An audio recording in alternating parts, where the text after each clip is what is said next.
Greetings, mortals, and welcome to nap time.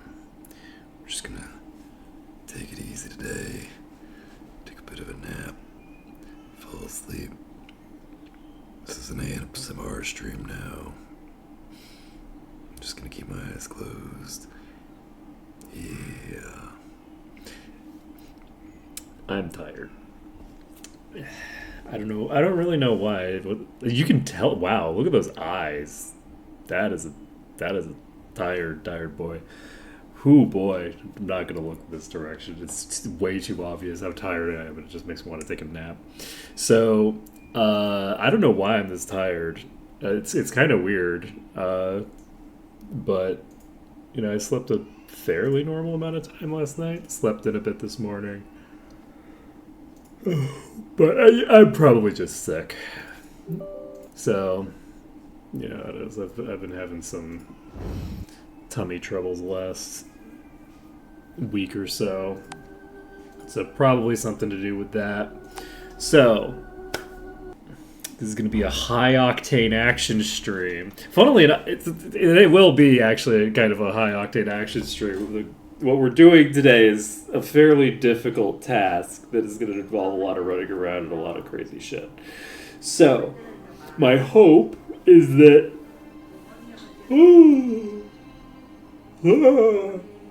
my hope is that by going crazy on some boulders, we can wake ourselves up a bit. Did I have anything that I needed to do before we pop in here? Excuse me, we have heroism, we have haste, earth resistance.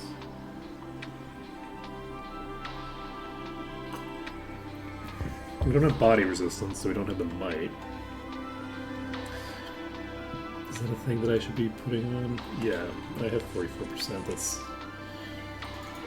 funny. Alright, so we're going to save this, and I think we're just going to pop in here and start making attempts, because my brain is too fried to... Alright, so we have a few of those there. Shit.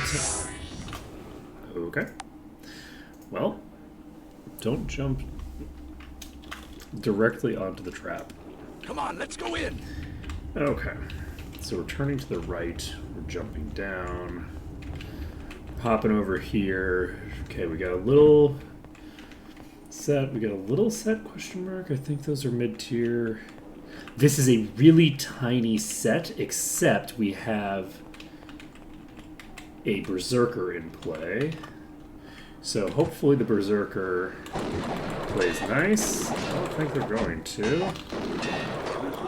The others are also hitting me, I think. Okay. We're gonna make a few attempts using this as our setup. Come on, let's go in. And the hope is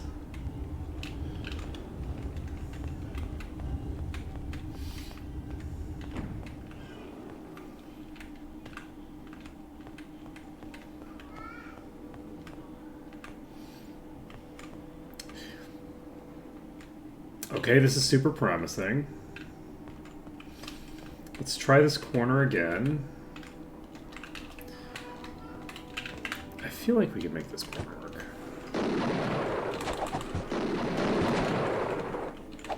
Alright, so this Berserker is stuck here somewhere. There we go. I can see its foot.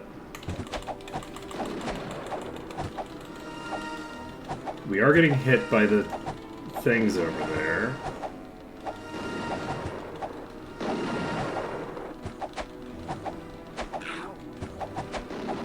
I need to burn down the Berserker before we go after the others. Wait, is there another enemy here?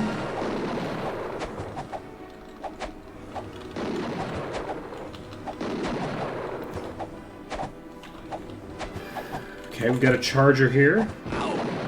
We need to burn down the Charger.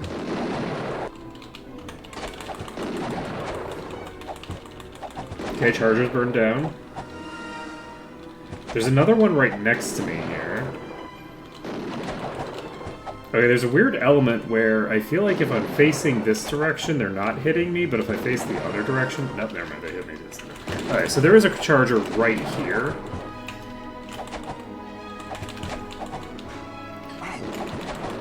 I'm on the bottom now. Shit.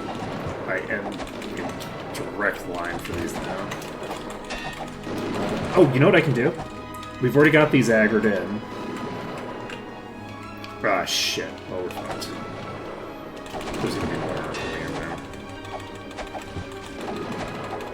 Maybe not. They might get stuck. Okay. So these two got stuck. Okay, they're unstuck. This is a grunt, though. We have 35. I'm actually going to make a save here. So, we're going to save this under danger.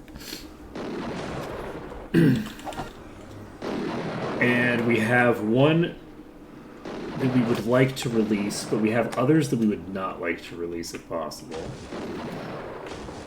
So, let's see what we can do here. Can we burn you down without aggravating anybody else? Oh boy. That was spooky.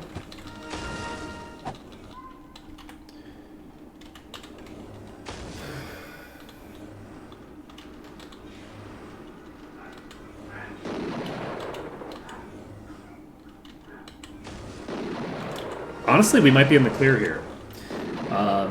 We might have already gotten to where we need to be. I didn't water the plants.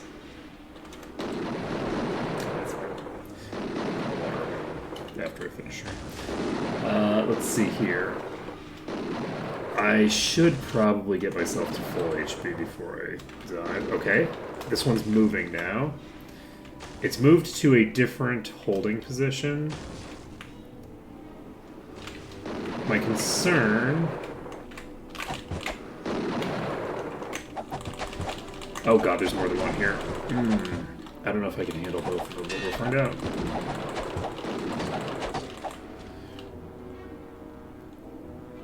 I've been mixing my... Oh shit, I didn't realize I was mixing my... We're probably dead here.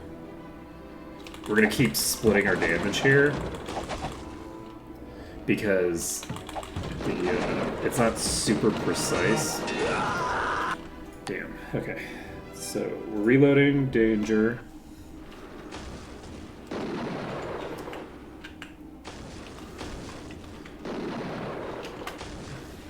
I don't know. I think I actually want to get the these things first, if I can.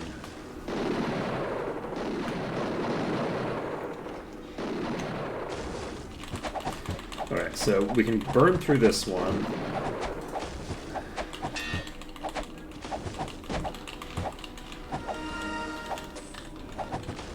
They go down a lot faster if you're just hitting the one.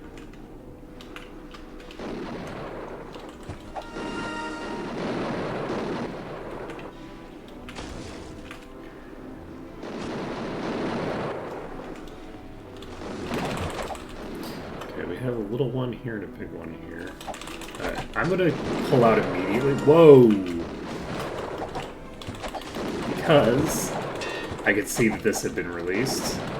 So our goal now is to burn through that one. Perfect.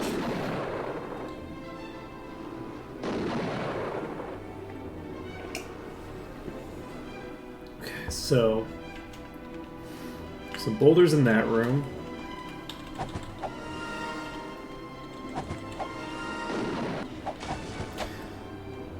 And I think... My pack's full. And bait and attack out here.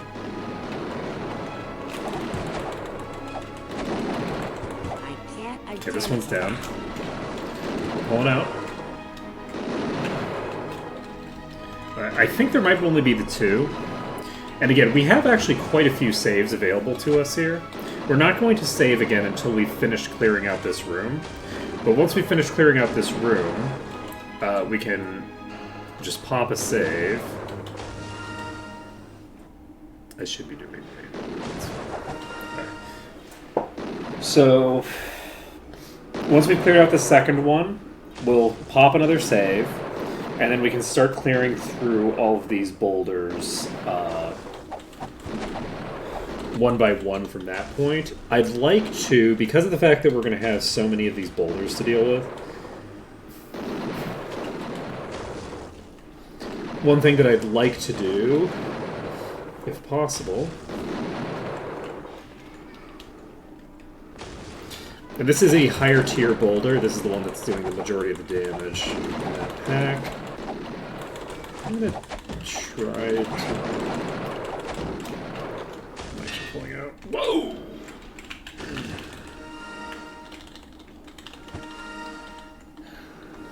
That's certainly a good position to stand in. Alright.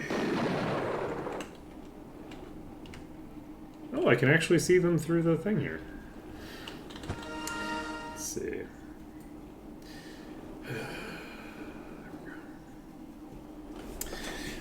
Let's see here. So once we clear out this one, we should be golden for saving again in here.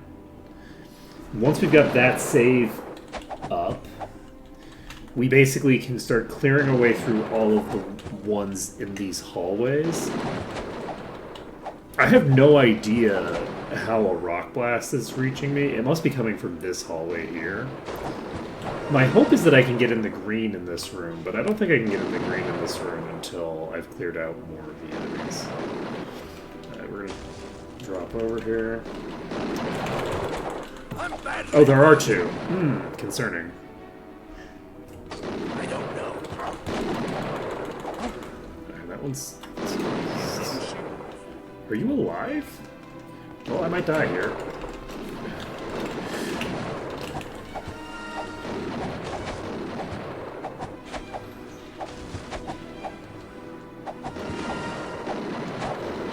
I don't know what the hell was happening there.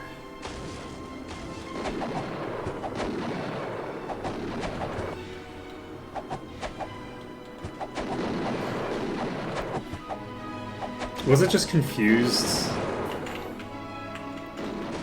No, there is another one here. There's definitely another enemy here.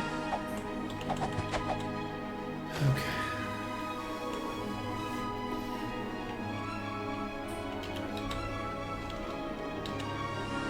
Alright.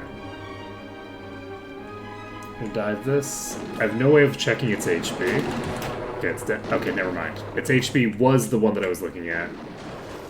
It's just that it was basically at 0. So it's a good thing that I noticed that. If I had attacked one more time, I would have wiped there. I didn't realize that that enemy was there. Alright. We do not have the ability to get into the green right now. So I think my goal right now, since we don't know... That is so terrifying. That is so terrifying. Okay, so we're going to save this under dungeon instead of under danger. So we now have 2 saves at different stages of this process. That was a huge amount of damage coming in. Holy shit. Okay, I think I must have gotten hit by the ball.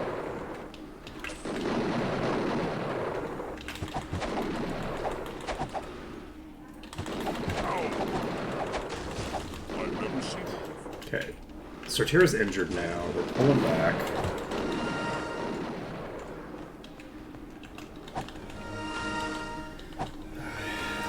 We're basically just going to stand here. We're going to wait for full HP again. And this is just how we're going to have to handle a lot of the stuff here. My hope is that once we've cleared out these 3, that these 3 will be the only ones that are blocking me from saving in the back corner here. But there's a decent chance that there's other stuff blocking me from saving that corner.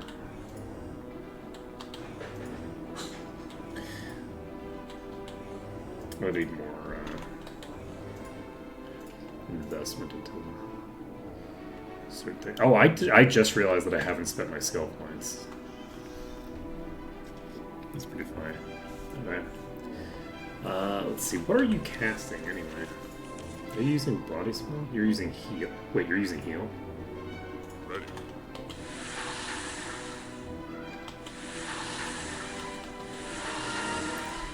Interesting. Okay. Doesn't matter. I'll worry about that later.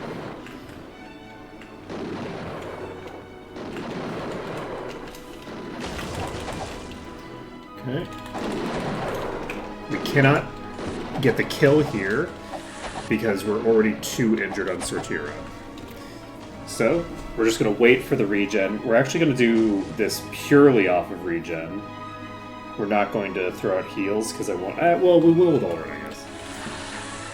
I just don't want to go in with less resources than I would want to. But Ulrich is basically incapable of spending his mana pool. Which means I should probably put more buffs on you.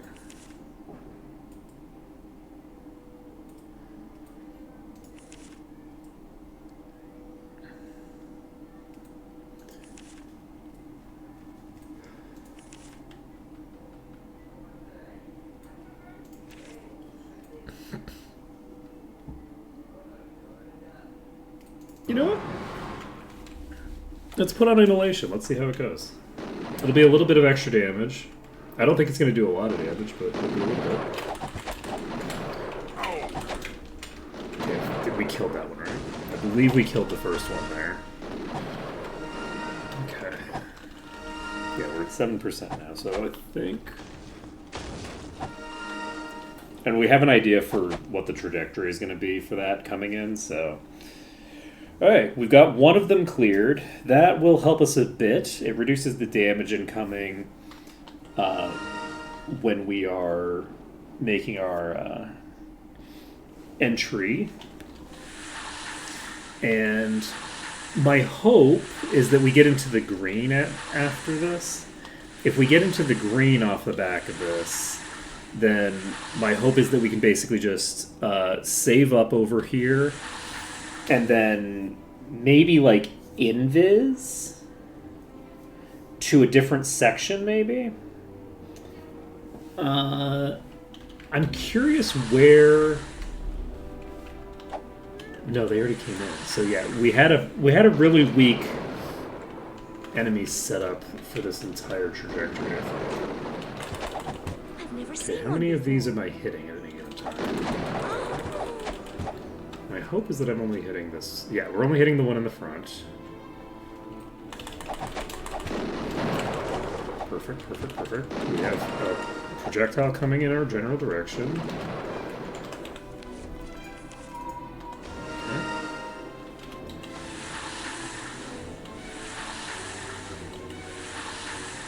Alright, let's figure out how we want to handle this. Do I want more Ascension? Probably not right now.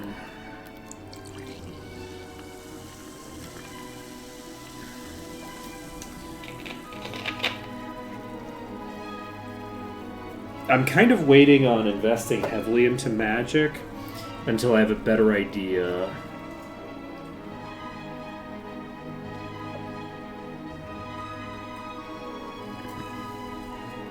of what I want to do with it.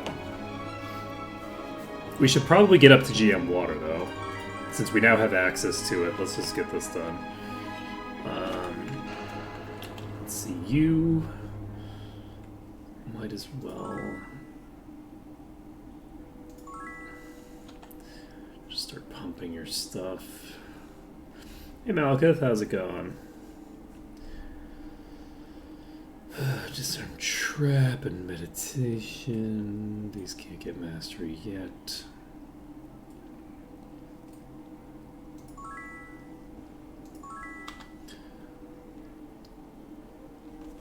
That's good. We got a fairly early attempt here that's doing what we needed to do, so hopefully everything will go fine. Hopefully. Let's see how it goes. Right. Wait. character's injured.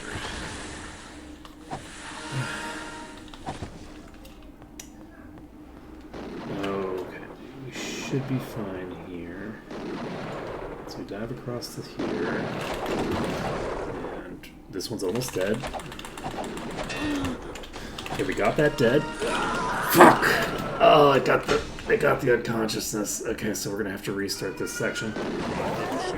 Okay, so there's 4 in this section. There's 4 in this section, so this is gonna be fairly rough. I probably should have just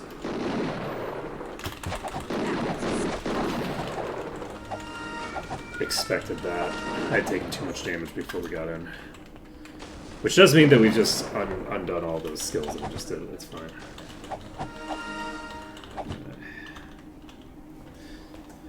Is there a better healing option for you?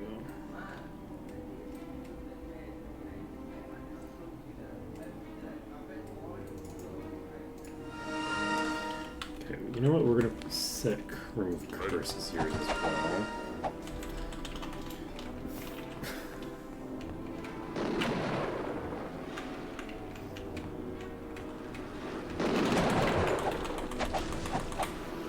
We're probably boned here. Okay, we're okay. We made it through. Okay, we have 50% more healing throughput for Ulrun now, so that should be useful for picking ourselves up off of these.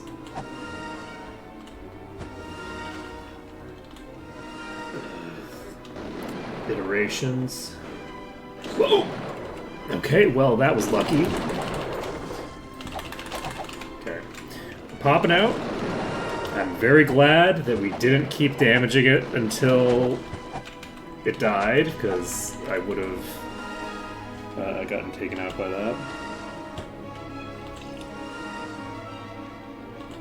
Okay. So the goal right now is just to clear through this pack.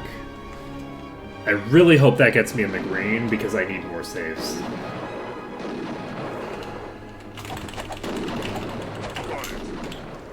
Damn it. What shall I do? Ugh, the explosions are so bad. Okay, which one did I... So this was a level 99. Yeah, we have 3 mid-size and 1 small-size boulder. I wasn't expecting you to go down to that attack. Life is sad.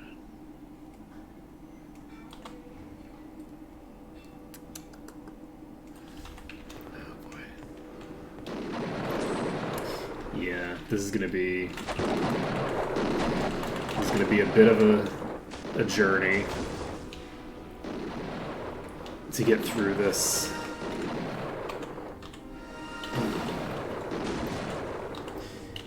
Things will probably escalate toward the end of the dungeon,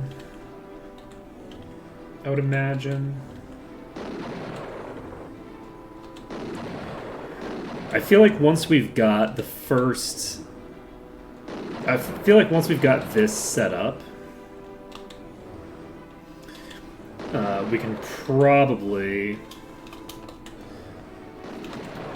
make some good gains.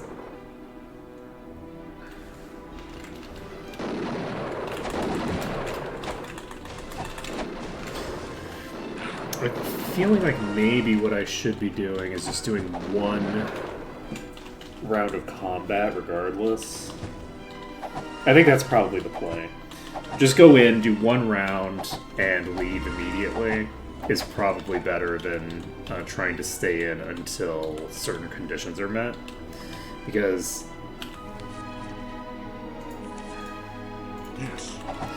the conditionals are not appropriate. I'm basically just trying to get as little damage coming in as possible, right? Like, just get as little of an opportunity for them to blow me up as possible. Once people start going down, it's going to dramatically increase the odds that Sortira starts getting tagged. And when Sortira is getting tagged, the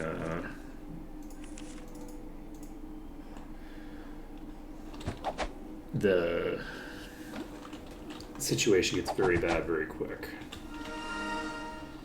So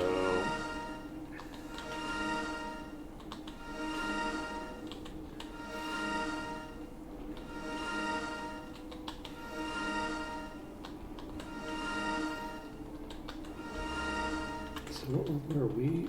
Oh, they're like 13 levels above me. Okay.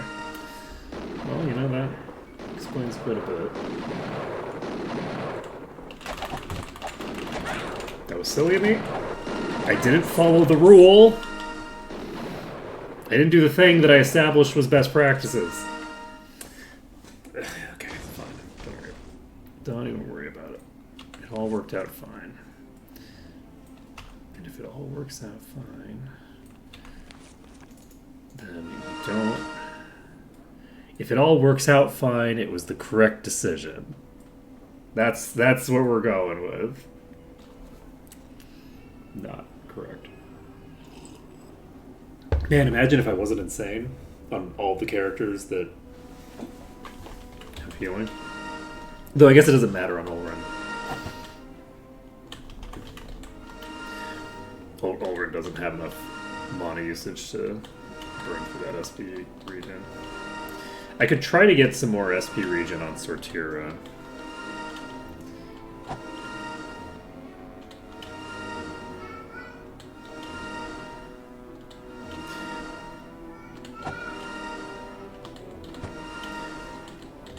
Okay.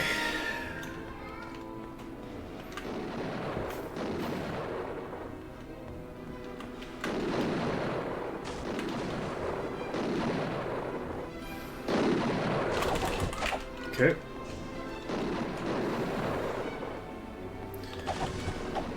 Look at that. Everybody's still up. Imagine. Jesus! Get away. How dare. That was a... I've never seen it go on that trajectory before.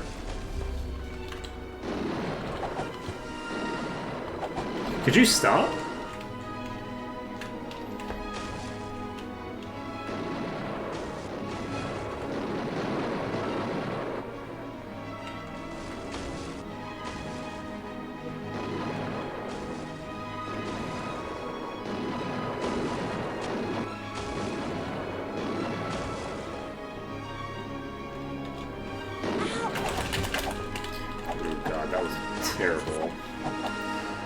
Terrible entry.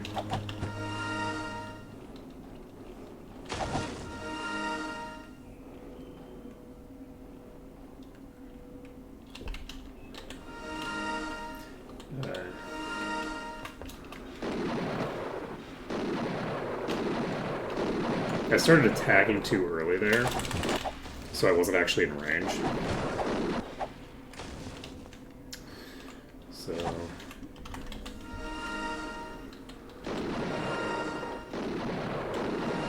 I'm very, very concerned that I'm going to get hit with a brick. Either on the way in or on the way back out. Or the one's just going to rotate into me randomly.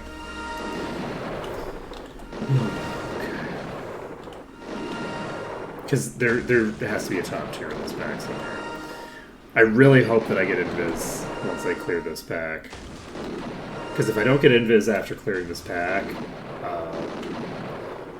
we're in for a really, really hard time.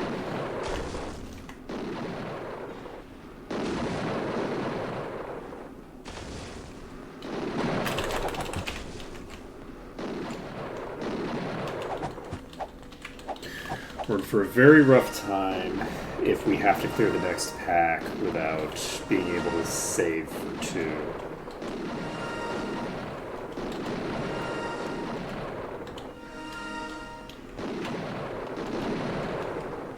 This is such a rough dungeon.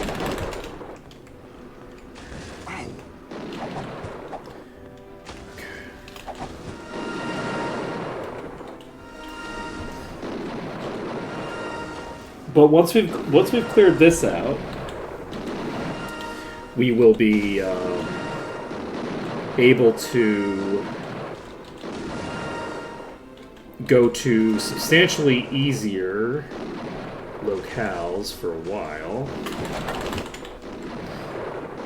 Okay, was that a explosion? I think that might have been an explosion. It felt like AoE damage came in there. So we might have two explosions. We might have two down now.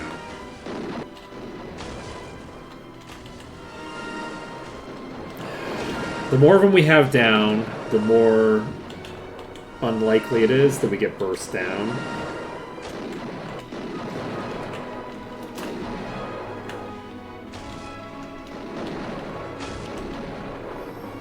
Yeah, I see you.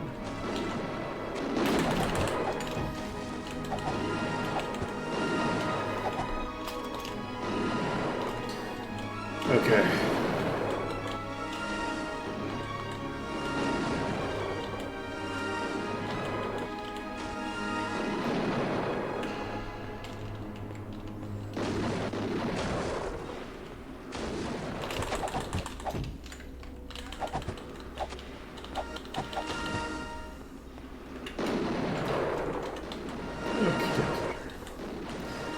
So things should go fairly smoothly for this part.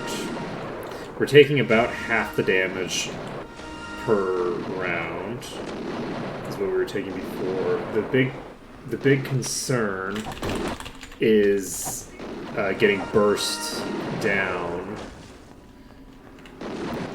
by the enemies in the other room. These things here. The top tier is hitting me with a rock blast at the wrong time is going to be lethal.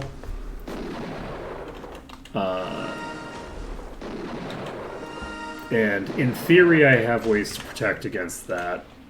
In practice, because the trajectory of it can be pretty wonky. It's possible that I don't realize that it's coming from a specific angle, and it's coming at a speed that I'm not expecting. Most of the time, it's bounced several times by the time it gets to the point where it's a threat to me. So it's moving pretty slow, and it's pretty easy to dodge. But there's the possibility that one of these comes through at a pretty clean angle from here straight to me when I'm walking through. I don't think that's going to happen, because I feel like if it was going to happen, I would have seen it by now. I feel like they can only shoot through this gap if I'm actually this far to the west. I think I need to be in a specific section, which means that when I'm doing my approach, I'm pushing myself out of the range for them to do that, I believe. Alright, I think that we've cleared the 3 mid-tiers that are here, and there's only 1 low tier left.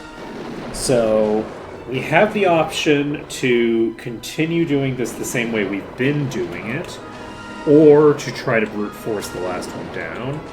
The strategy of brute forcing the last one down is tempting because it'll speed things up a bit, but there's a decent chance that I end up dying off the back of that, so we're not going to do that. That has exploded. So we're just going to... The thing is that I don't know for sure that it's safe. You know what?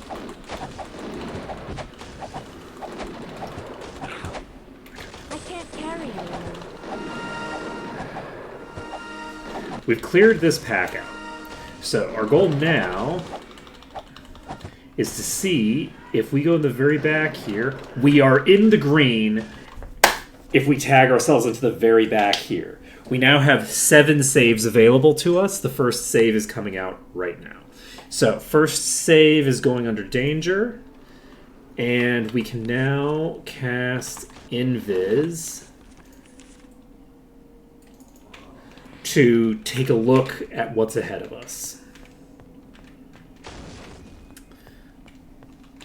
So we have one top tier in this pack. That's not too bad. I don't know. Can we put ourselves in a position where it can't hit us but still hit it? I don't believe so, no. So that's probably going to be very dangerous. I think there's a few top tiers in this room that are going to cause problems for us. I have potentially aggroed some enemies that are allowed to move. So if I just sit in this corner, am I safe?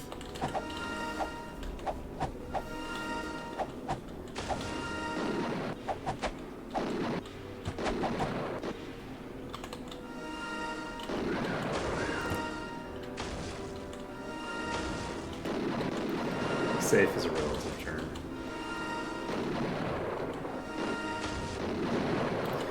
I want to see how much damage I dealt. I don't think I did very much. We dealt a little bit of damage there. Alright, I'm not going to try to approach into these. What we're instead going to do... We're going to pop back over here. We're going to invis again. And the strategy for these boulders is going to be to invis up, put myself in a position where I'm ready to run, take the pot shots, and immediately run. We've aggroed a shit ton of enemies that we didn't intend to aggro. That's awesome for us. We're going to go ahead and pop over into this corner. We've been here before, and it worked. I don't know if it'll work right now. Oh, we weren't deep enough in the corner. We weren't in the original position. So I think this corner may or may not work. We'll find out. What we're going to do, though, is we are actually going to... Why are you cursed?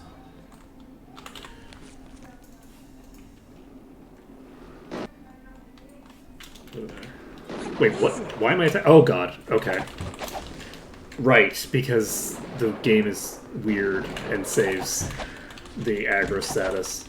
I might die here. I'm probably fucked.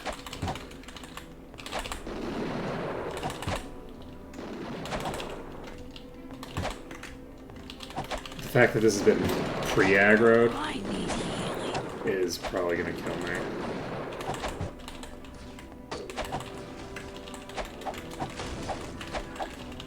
Okay, with that being pre-aggroed...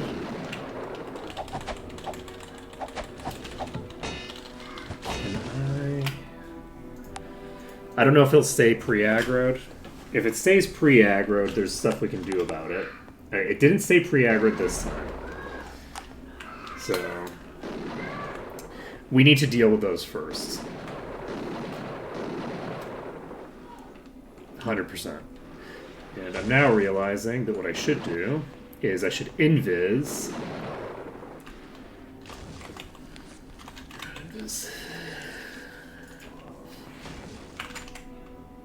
We're going to invis up.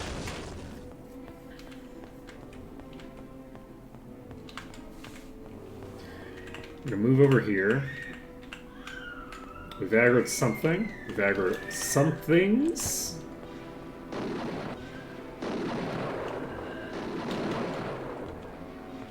Okay, we want to be as deep in this corner as humanly possible.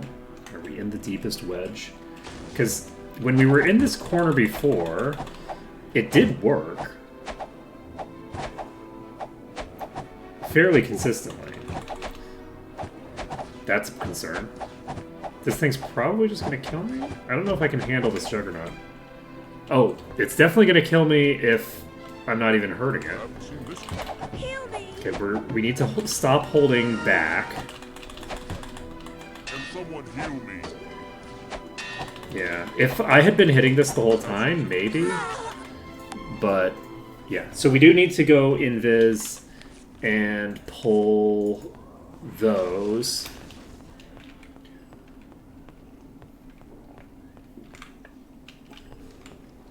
Okay, we've got this one aggroed already, actually. So this one being pre-aggroed. Burying ourselves in the corner.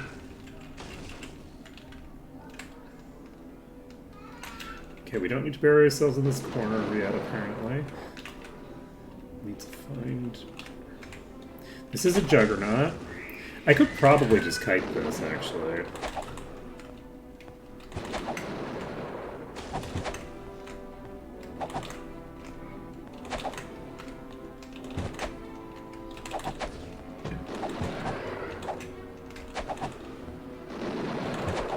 The only concern is that I'm going to get... Well, not the only concern. The other concern is that I fuck up the timing repeatedly. But the biggest concern...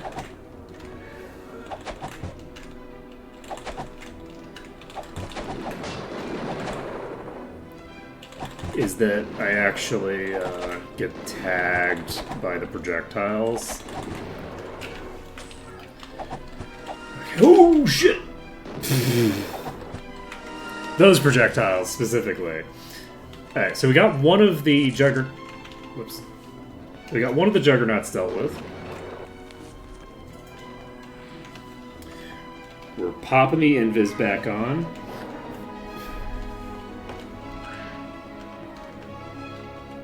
Wait, what am I doing?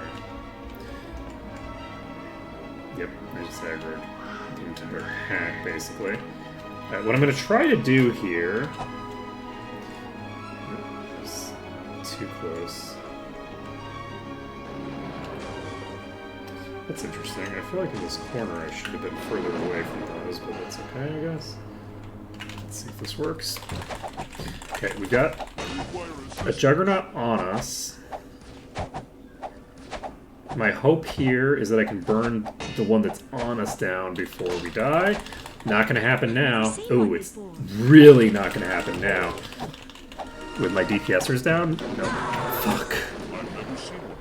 Oh my god, that was so unfortunate.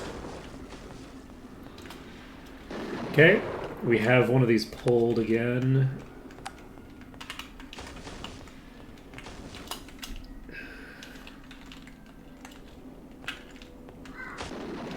Wait, that wasn't even... I don't feel like that should have been in range. But okay. I guess I deserved it. Okay. I'm gonna try this corner with it in this position. Okay, we need to kite. Wait, what? How? You have instant death as a proc? Oh my god. Ugh, it's just proc death on me. No. Alright, we need to invis. Oh my god. Well, on the plus side, it wouldn't have mattered if getting hit by that rock. I thought that rock was like 10 feet away from me. Presumably it was not. I keep aggroing like the entire pack at once. What we're gonna do is get into the green if we can. Wait, I'm in the green. Why are they aggroing on me? Okay, so there's no way for me to get far enough away from them that they don't aggro on me, it looks like.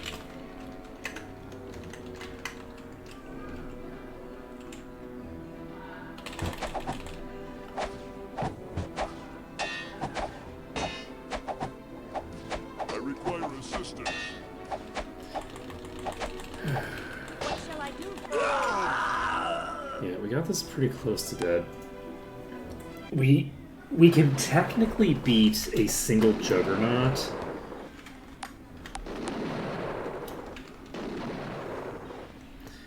If...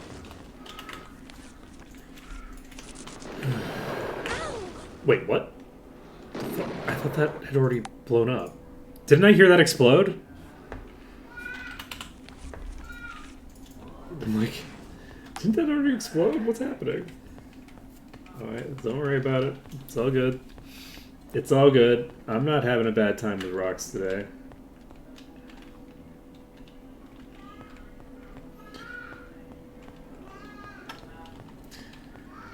Okay, I'm just gonna start aggroing them now. I'm gonna get in my corner. And I wish that I had a more reliable corner to use.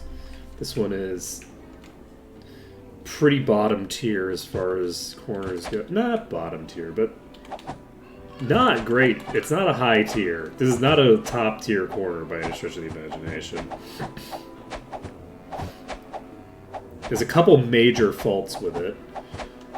One of which is that the enemies that can hit me tend to be the non-priority target, so I have to actually... Are you fucking kidding me?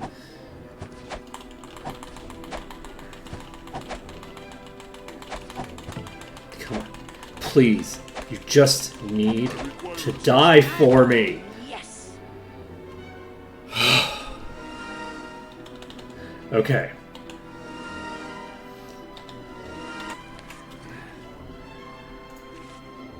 I need you to die for me. Okay.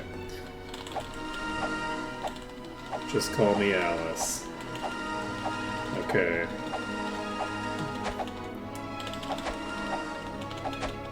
We're gonna get you back up. Okay. So we fell down a little bit when we let go of the back button. But it didn't put us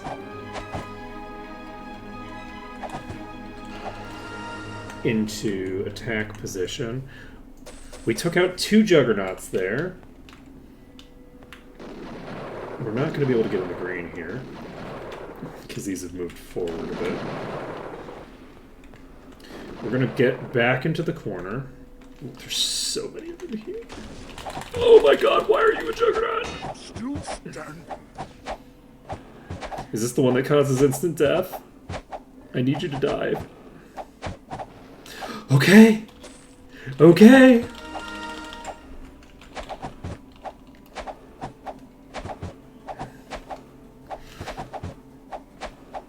That was wild. My character's hit so fucking hard there.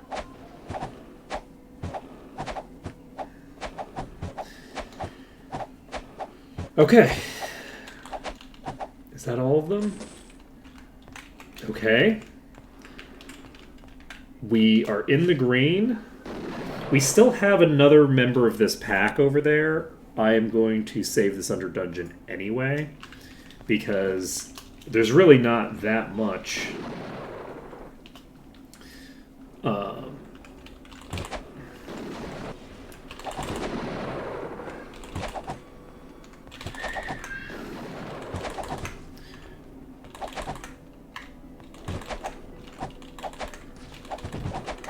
That I can... like, there's only so many risks that I want to take without saving. And I am now 13% of the way through. Once I get to 60... oh, wow. I decided that I was just going to sit there in a corner and hope that it doesn't proc instant death on me. That was a choice.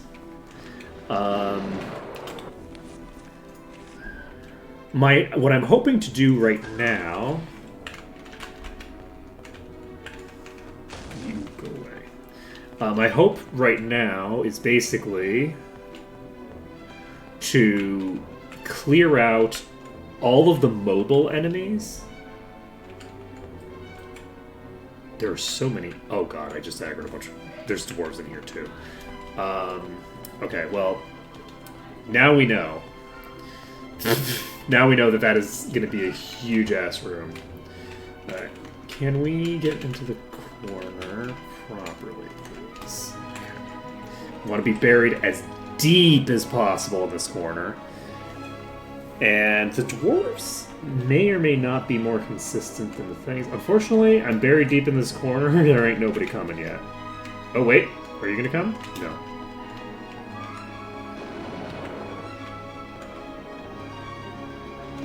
Some of them are rotating out. Okay, that is definitely not optimal. Luckily it is double charger, so we might have a shot here.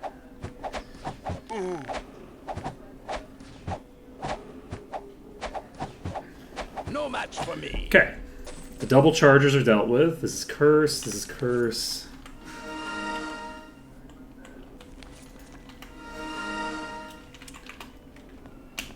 We're at 15%. I need for the ones in front to move, not the ones in back, please. Okay. Okay, we have 2 Dark Dwarf Grunts. This is an easy win. Got him. Okay.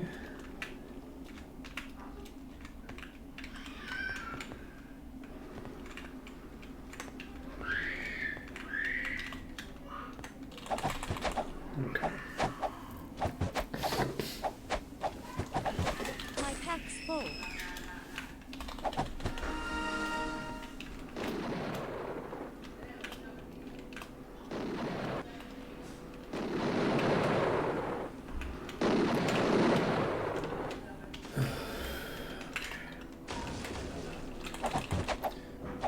Okay, we got another grunt. Easy peasy. I love how the berserkers use crossbows.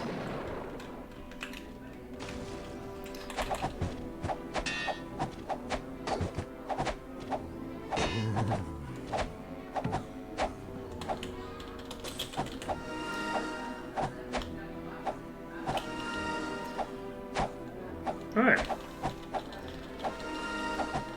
Progress is being made.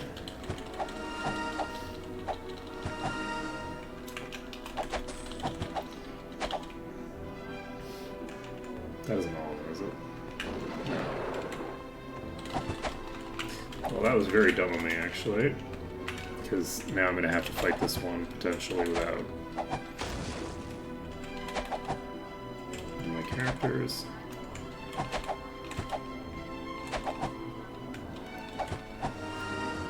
Where the hell are you?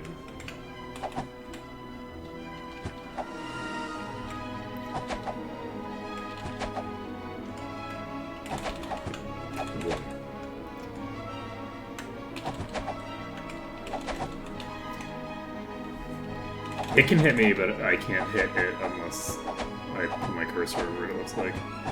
No, it looks like it could only hit me during the movement. We're fine. We're absolutely fine. We got this. Okay. Nailed it. 20%. We are now in the green. We've cleared out all the ones that have started moving toward us. Perfect. Perfect, perfect, perfect. Okay. How the fuck low are you? Okay.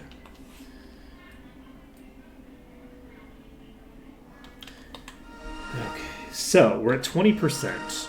Do we want to save this?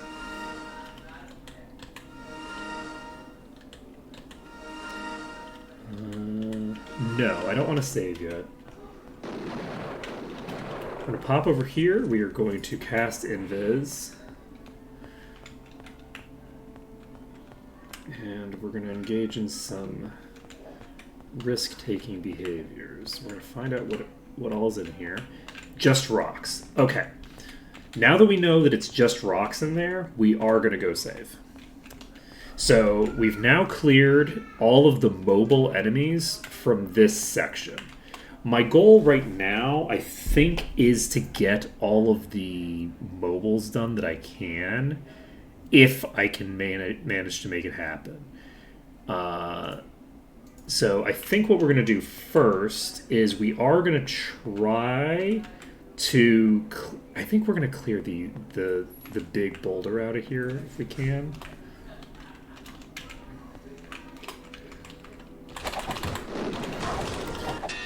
If we can. We're basically going to take a single round of combat and do a single round of combat. And you know what I'm going to do? I think this makes the most sense. We're actually just going to come over here, and just so that we don't have to deal with it, we don't have to deal with the projectiles coming at us, we're just going to sit here invisible and wait on the regen.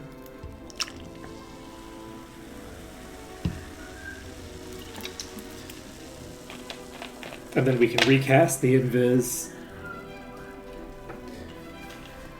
So, I think there's only the one... I think there's only the one top tier in this pack, and we did just get blasted by it. I don't know. So, we know that Sortira can survive a hit from it.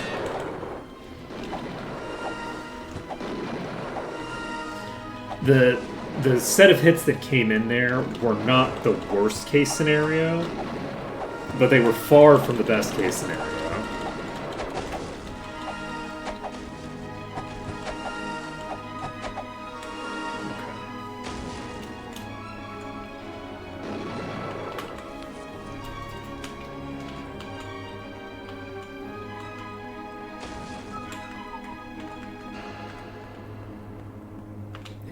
This is sitting.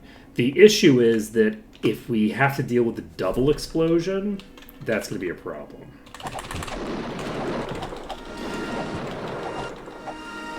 So a double explosion would mean basically when we get it low, we're going to have to treat it as, in a safe way. Jesus. That is the fastest I've ever seen a projectile come in through. What the fuck is happening? I've never seen that launch a projectile like that before. Holy shit. That was moving at like triple the speed of all the other projectiles that have come in. Wait, who else is shooting projectiles? This is a rate... This is a rate of rock blast acquisition that I have never seen before. What the fuck? I've never seen one before. It's like as it gets injured, it's getting stronger. There isn't another one in here, is there? There is another one in here. Is it from this one? Oh man. Wow, just fully whiffed with all the most important stuff. Okay, we are going to need to have invis on because holy shit. Just immediately start running back. I don't know.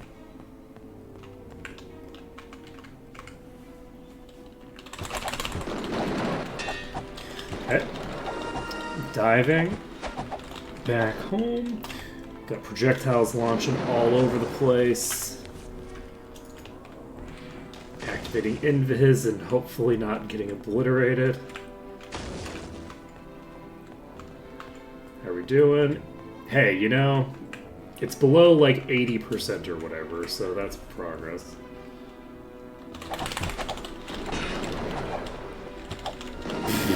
Pew pew pew!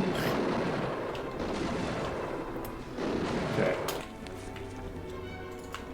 So my hope here is basically that I can clear this boulder out. And with this boulder cleared... Ooh, that was a big... that was a big one for me. Okay, where the fuck do I stand, though, is the question. Because I now have more than one of these. Doing weird shit. We established that the one here can't ricochet to me unless I'm further left than where I'm standing right now, I believe. But I don't know about this one.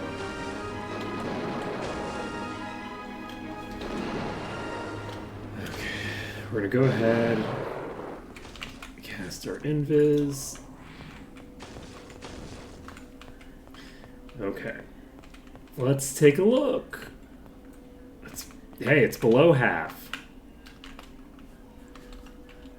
Is it gonna kill me when it dies? It's not even going to get to the point where it dies. It's just going to blast me with a rock blast, and it's going to be enough.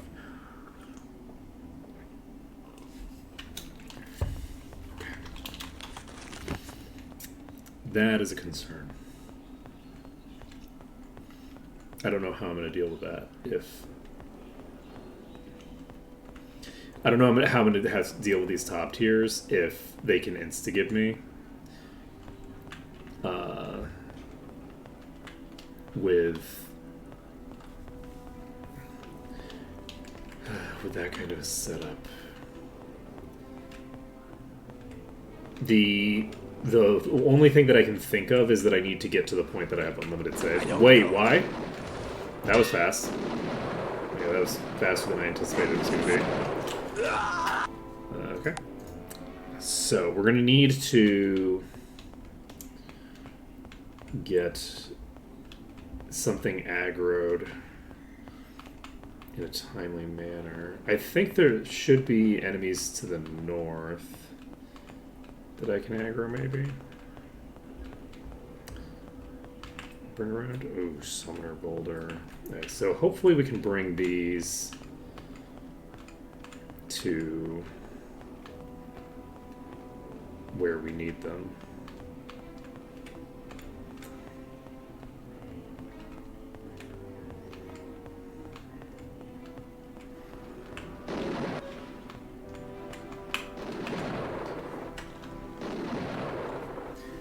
So, they are rotating this way.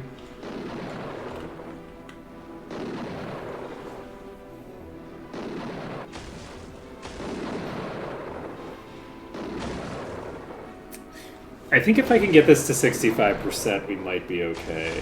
I'm not sure, though, because it comes down to how many times we're going to need to save. You know?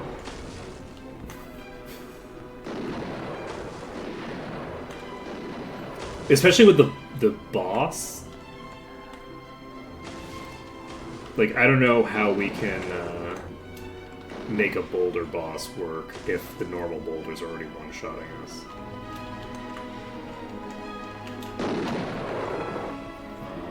Let's see here.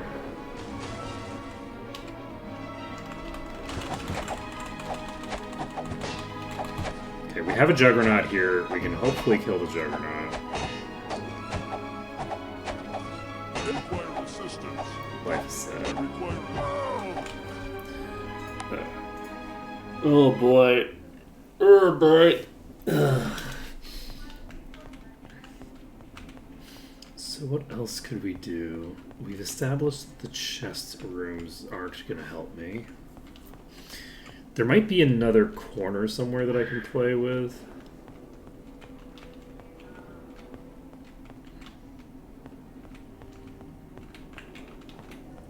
There's a lot of enemies there. There's a lot of enemies in here. Nothing super promising as rooms go. Oops, shit. I'm gonna check the bottom room there. I don't remember there being any things that I found super promising, but that being said, I didn't find this corner the last time I played, I don't think. So, it's not like I found all of the things that are available here to make work. Whoa. How funny would it be if I broke my invisibility by running into a stationary enemy? I just ran into a rock. Just boop. Oh. No, it was for you. Okay, so there is a rock being hurled from over here. Let's see. I don't really know. I don't know. I don't know what the answer to this is. I don't know. I don't know.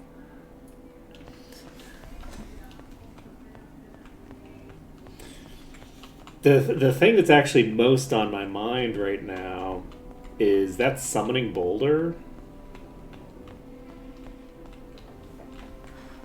over here. I don't know. Like, unless I could figure out a way to close this door again. Like, I don't know what I'm gonna do about this, right?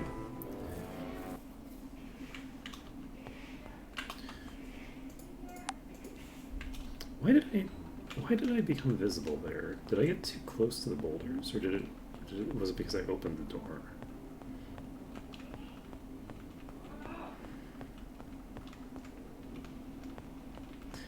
Guess we'll check.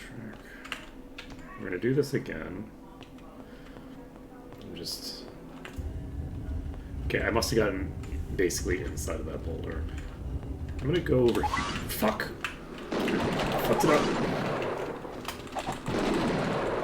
Alright. We are getting attacked. I think the summoner just hit me. The strategy for this is glitch our way through the door so that we can attack them from the other side. I actually don't know.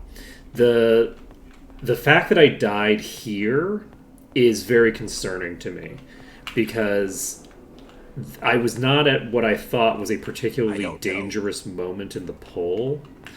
So with the limited saves, I don't know if I can feasibly kill something like a boss boulder. A boss boulder might be functionally impossible.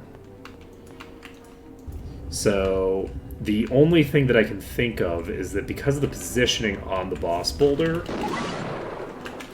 if I was able to basically get into a specific corner where it couldn't hit me, then it might be viable. It won't be viable here because I'm not going to be able to block both it and all the others and the Dark Dwarves. What I'm looking for, though, is whether it's even feasible to get that to happen, because if I can't survive an attack here, right? Like if I can't survive a single boulder coming in without dying instantaneously, I don't think I can actually do this without whatchamacallits. I don't know if I can do this without being just stronger. This might be the thing that makes me actually have to break the rules, because I might not be able to actually do this part. We have... If I had the ability to save between each pull the way that I did on the first playthrough, then we could make it work. Potentially. It would still be really crazy, because this thing's going to summon a new rock every time.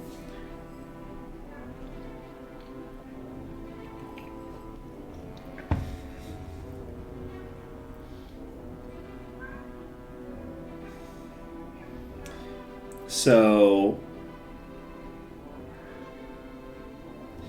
I might actually need... I was very happy with this setup, and I think that this is probably this is a very good setup, but without the ability to survive a hit,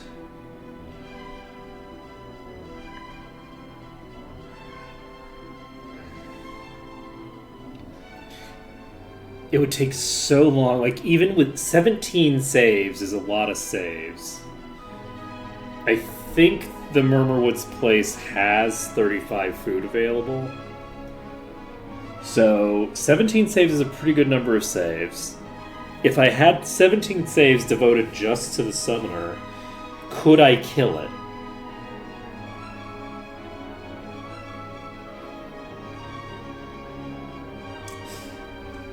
I don't actually know that I could. I feel like I might not be able to kill the summoner with 17 saves. Because because basically I need to save between every single attack, because every hit that it does is going to one-shot whoever it hits. If it AoEs, it kills the entire party instantly. So I think I have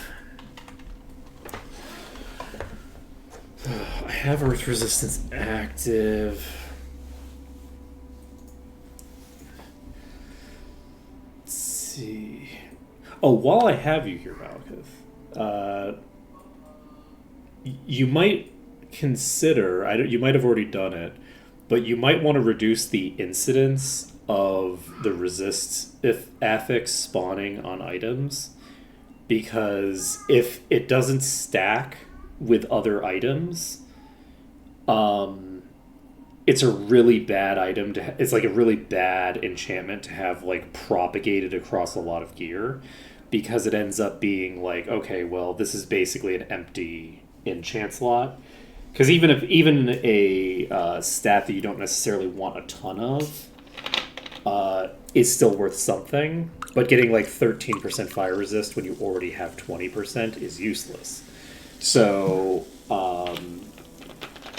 it's kind of like unique in the ability to be it's basically like an empty enchant slot when it spawns. It's not a huge deal, but it's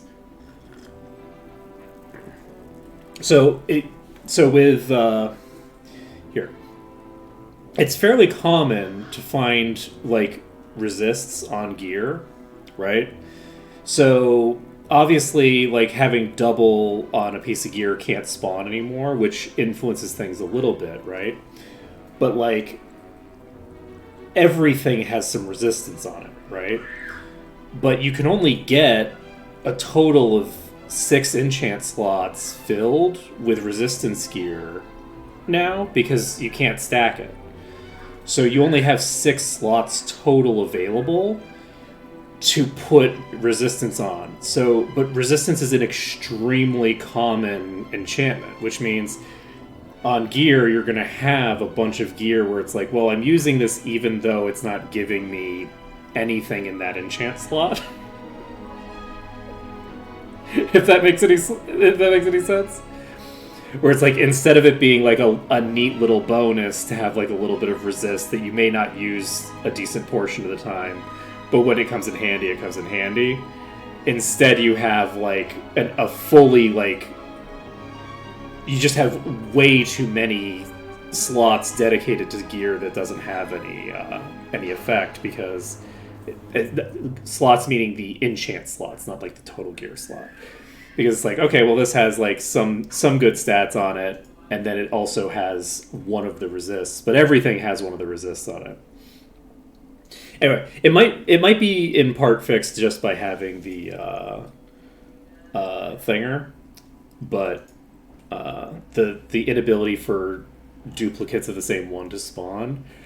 But like, as an example, like this is a third of my resistance slots already taken up, right? Like a third of my resistance that I can put on any piece of gear is already taken up by just this one item.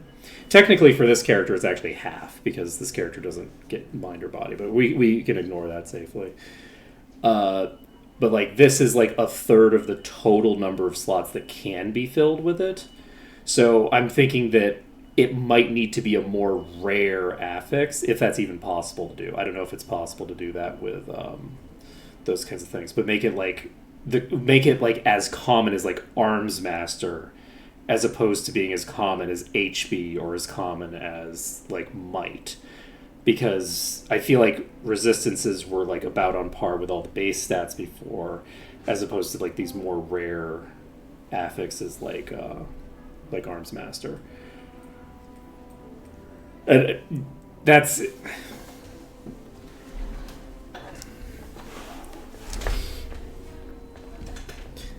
Let's see. Yeah, and it's not only that you only need that many, it's that like, because you can't get more than one, it's especially because it's such an impactful enchant, right? Like, it is like getting one item that gives you 23% water resistance, as an example. That's a big thing. In the same way that like oftentimes getting like an Arms Master piece feels like a really big deal. But anyway, it's just a random thought.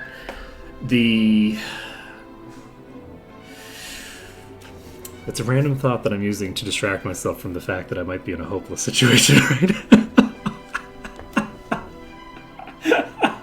I might be in trouble. Okay. So, the summoner. I feel like that summoner is gonna make it... So, I could technically... So, we did die fighting this thing, but we only died when it was at half-life. I don't know. This one I think we could probably kill without needing additional saves. If we could kill that one, I don't this know. is basically the same thing. I don't know. Unless this is... Are there two of you in here? There might be two of you in here. If there's two of you in here, then you're probably mostly hopeless. And what else do we have? We got a couple of friends. This is fine. Yeah.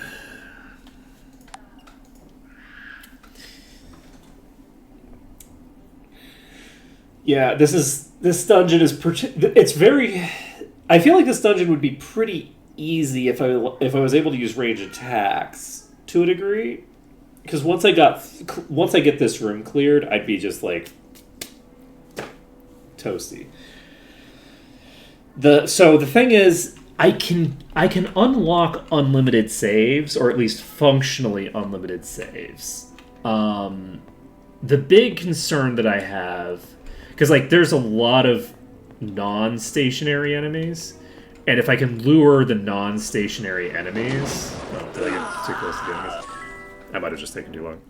If I can get the non-stationary, or if I can get the mobile enemies killed, I can probably get a decent portion of where I need to be. I have 4 saves available here. With these 4 saves, I can definitely kill this pack, and then find another pack that I can similarly just beat down.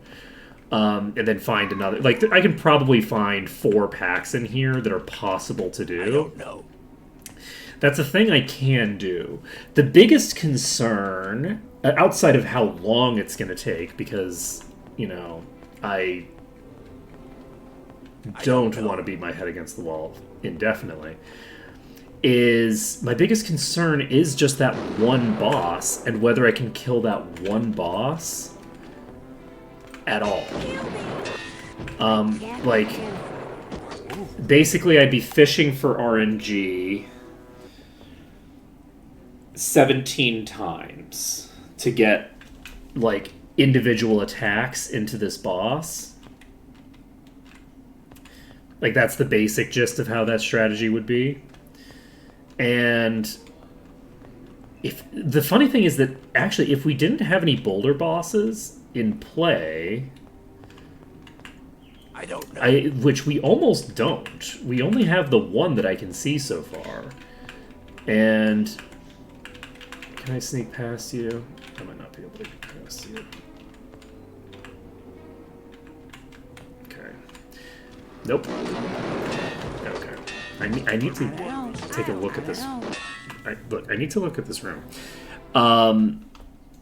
So the basic gist is I have 17 saves available. And I could potentially get that up to maybe 20, right? I probably have enough food in my inventory somewhere to get that up to 20.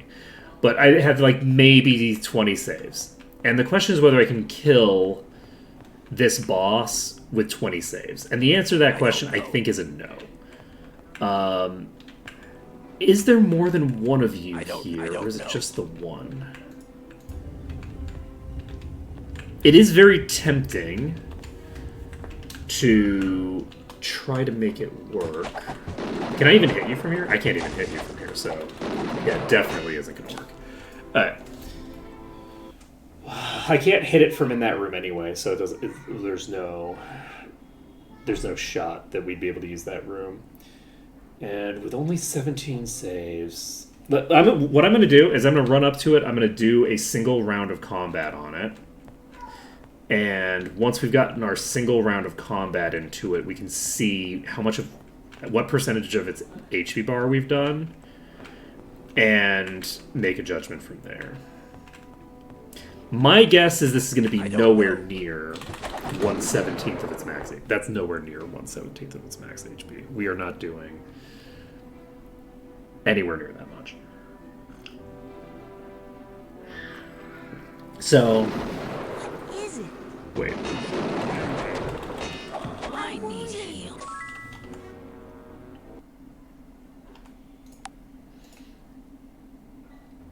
Was the boss not hitting me? It was, right?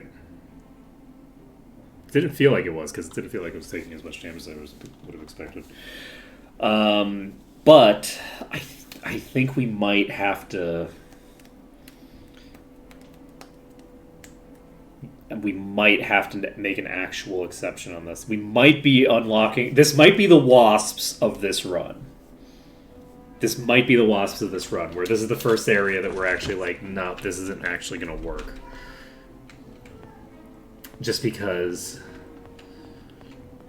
we can clear a lot of this, but I don't know. I don't think we can clear that summoner. We can clear a lot, but I don't think we can clear you. If we had ranged attacks, we could just attack it around a corner or something. There are a lot of enemies in this pack, actually. I don't know. Yeah. I think that we need to be a bit more durable to be able to do this. We need to basically be able to take...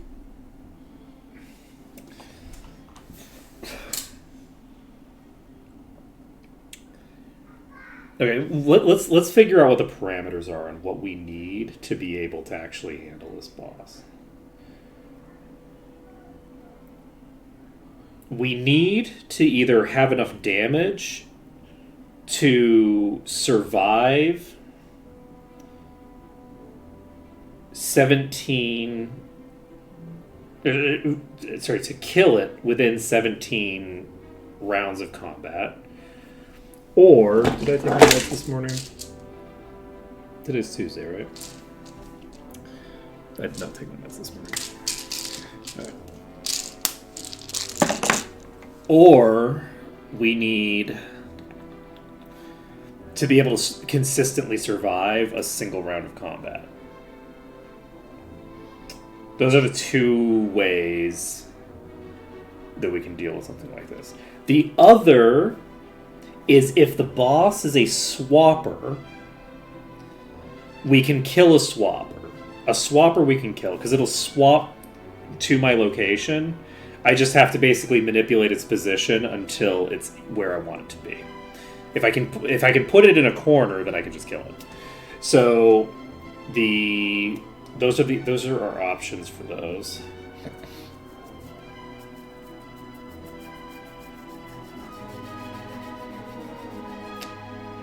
I think we're going to come back to this place each...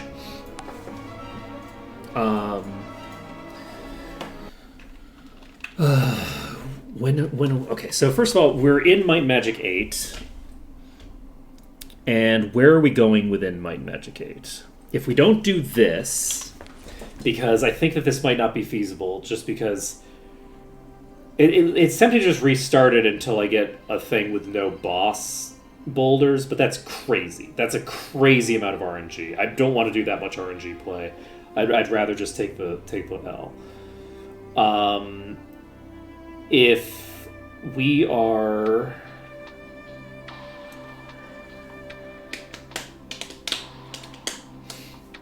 doing...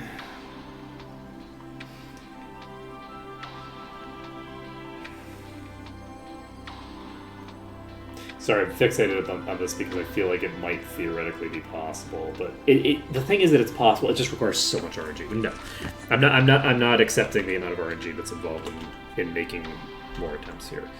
So we needed the RNG for the entry. We need the RNG for how many boulder bosses spawn. We need the RNG for we need the RNG on each individual thing. It's too much. It's too much RNG. We need to just take the L. So we are sitting on Murmur Woods. Completed question mark. So the next place that we would go from here is where? I've not put much thought into this. Maybe Balthazar's roaming?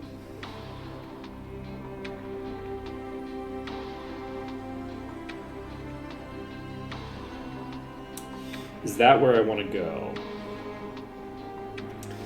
There is an ogre dungeon there.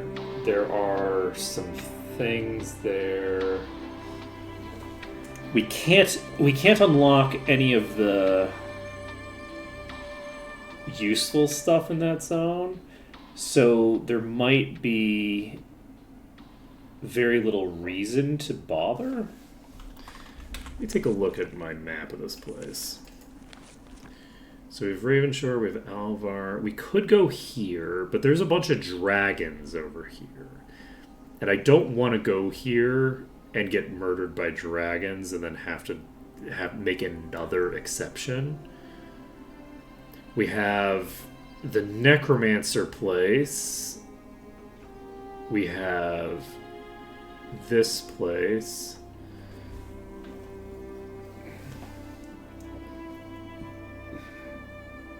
I guess we don't have a ton of options, do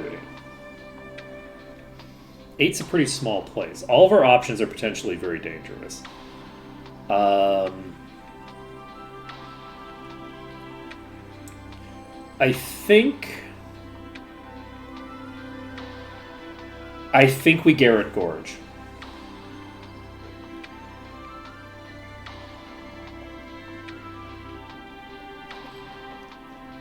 I think Garrett Gorge is the play. In Garrett Gorge, we have a dungeon that I have a very solid bed. We have another dungeon that I think will be viable, at the very least, with Invis plays. Oh, thanks, Malgoth.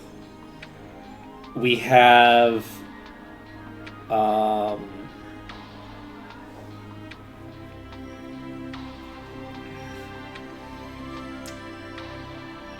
whatchamacallit? We have Balthazar's roaming.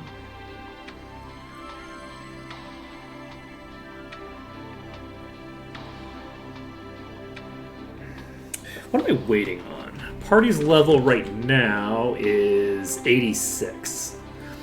We're waiting on 92 to be able to use the legendary that we picked up a while back.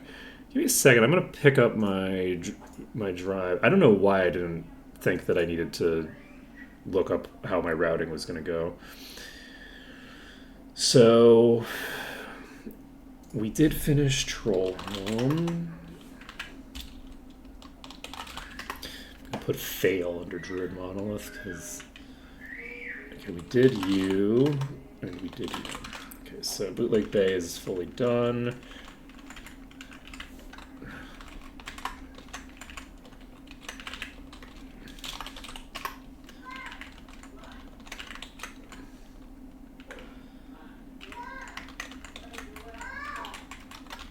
Moment. Just moving these around. Mist has the one dungeon.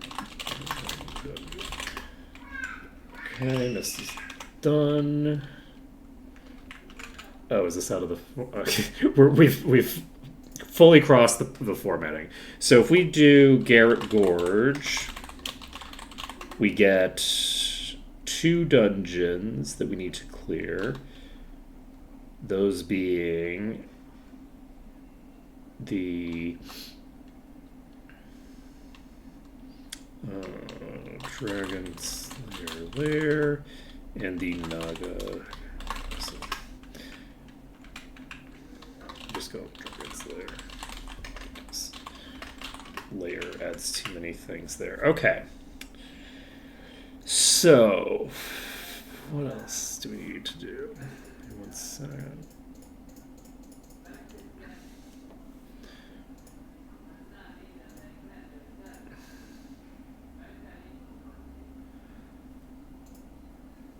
And just give me 1 moment.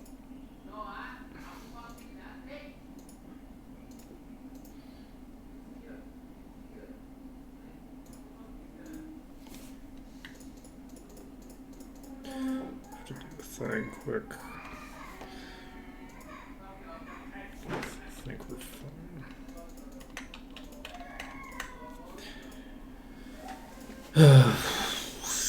if we do Garrett Gorge, I think that'll be viable.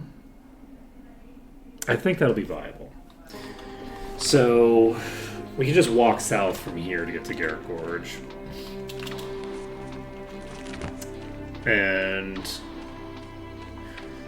we'll need to clear out...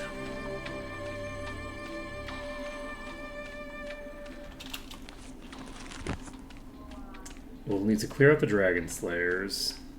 There's quite a lot of quests that we can do there as well. So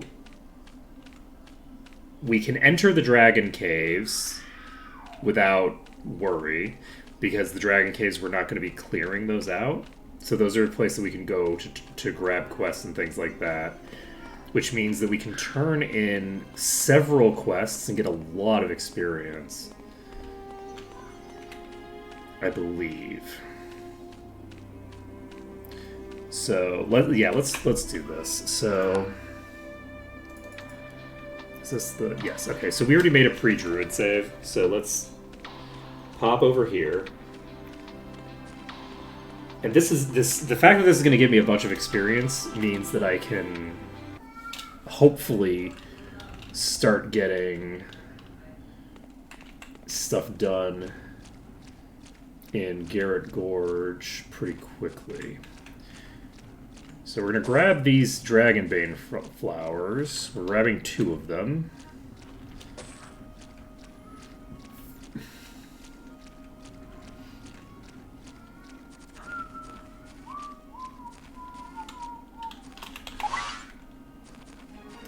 Okay. The Unicorn King. Or I guess it's just the Unicorn Kin. Let's see here. Do we want to pop straight to the Naga? Let's pop straight to the Naga.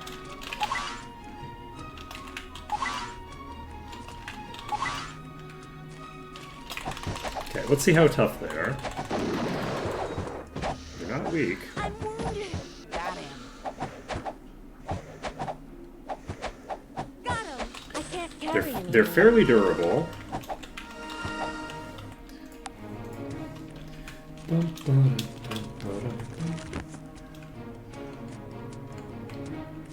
We have way more on us than we can actually handle right here.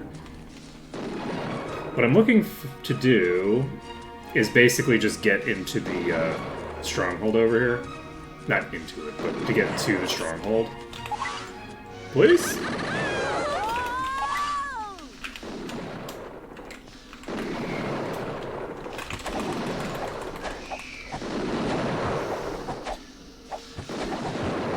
If only the blades can hit me, then I might be pretty much fine here. It doesn't look like they're actually that tough for me right now. What level are you? About level 100. So, if this is how much damage we're taking from the blades and stuff like that, I think we're actually going to be chill. We came here really early in the playthrough last... Oh, hello. Do not... Oh god, there's more than one of you. Please? I need you to die. We got it. Thank you for that. Okay, now you need to die.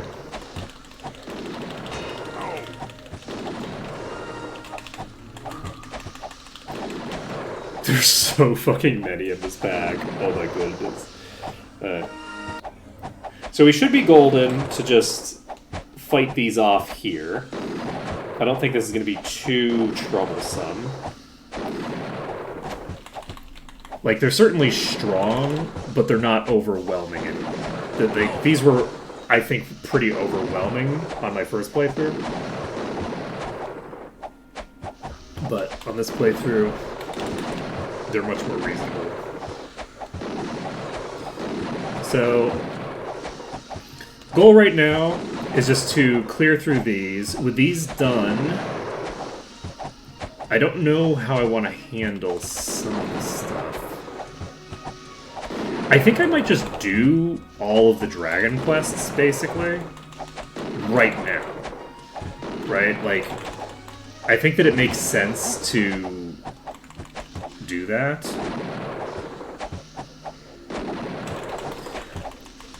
If we do that, we'll get a huge amount of experience from here. Can I just drop down? Oh, hello. Okay, we can drop down to here, and then we can fight these... This is amazing. It's just... so many Naga. I was actually very concerned that I'd be running into problems here. I think we're gonna be fine.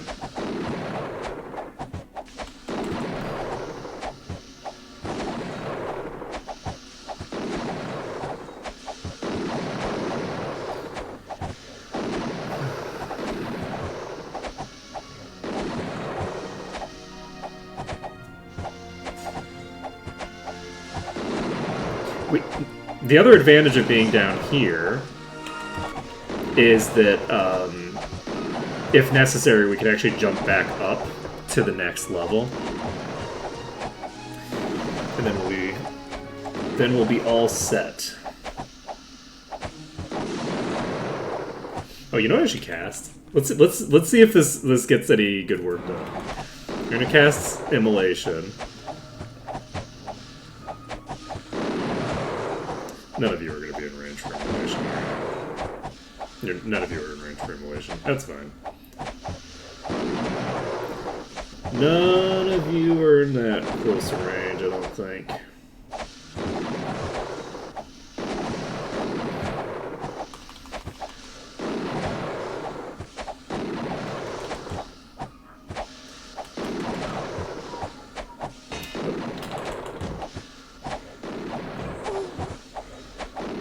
Okay, it's a poison effect. I can get rid of that.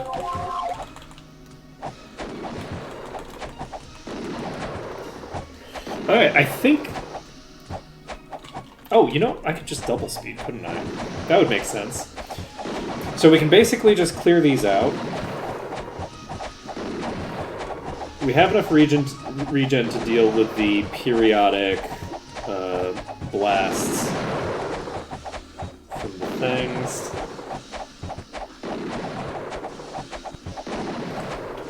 Just a second to check something quick.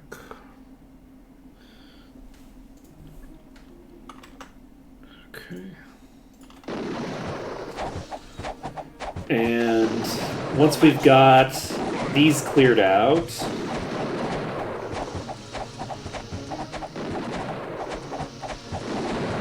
we can work on the next sets of enemies.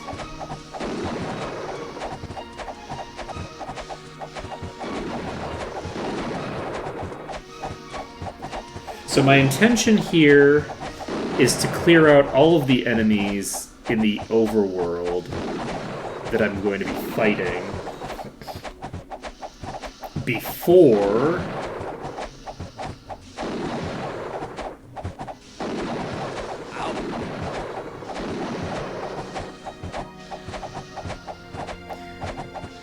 Can I turn in the night quest after I've burned their castle to the ground?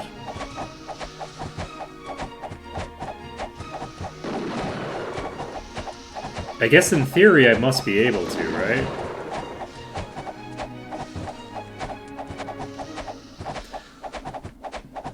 We got it. We got it. Okay. Let's see. Let's make sure that everybody has an appropriate inventory open.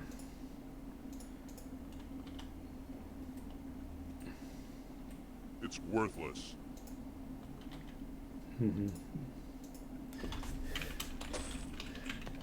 Alright, so we can just jump down here.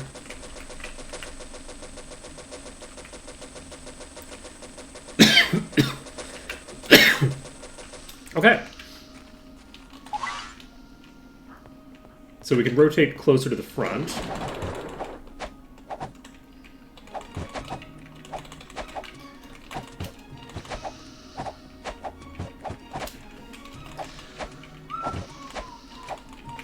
Can I get close enough to you to trigger? No.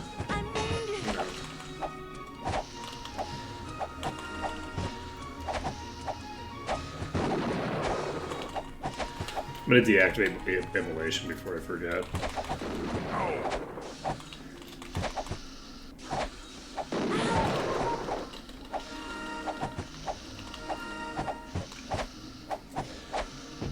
Yeah, I won't be able to do the quests.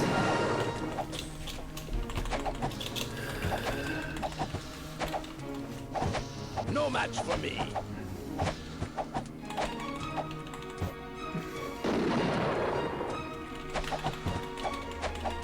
We got it.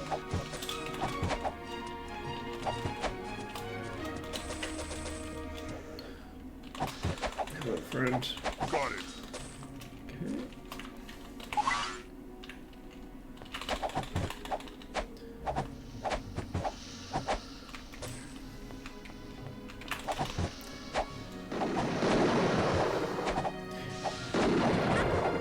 I honestly can't imagine siding with the Dragon Hunters. Like, it's conceptually so alien to side with the Dragon Hunters. Because the Dragon Hunters are simultaneously, like... They're simultaneously evil and uncool. Like...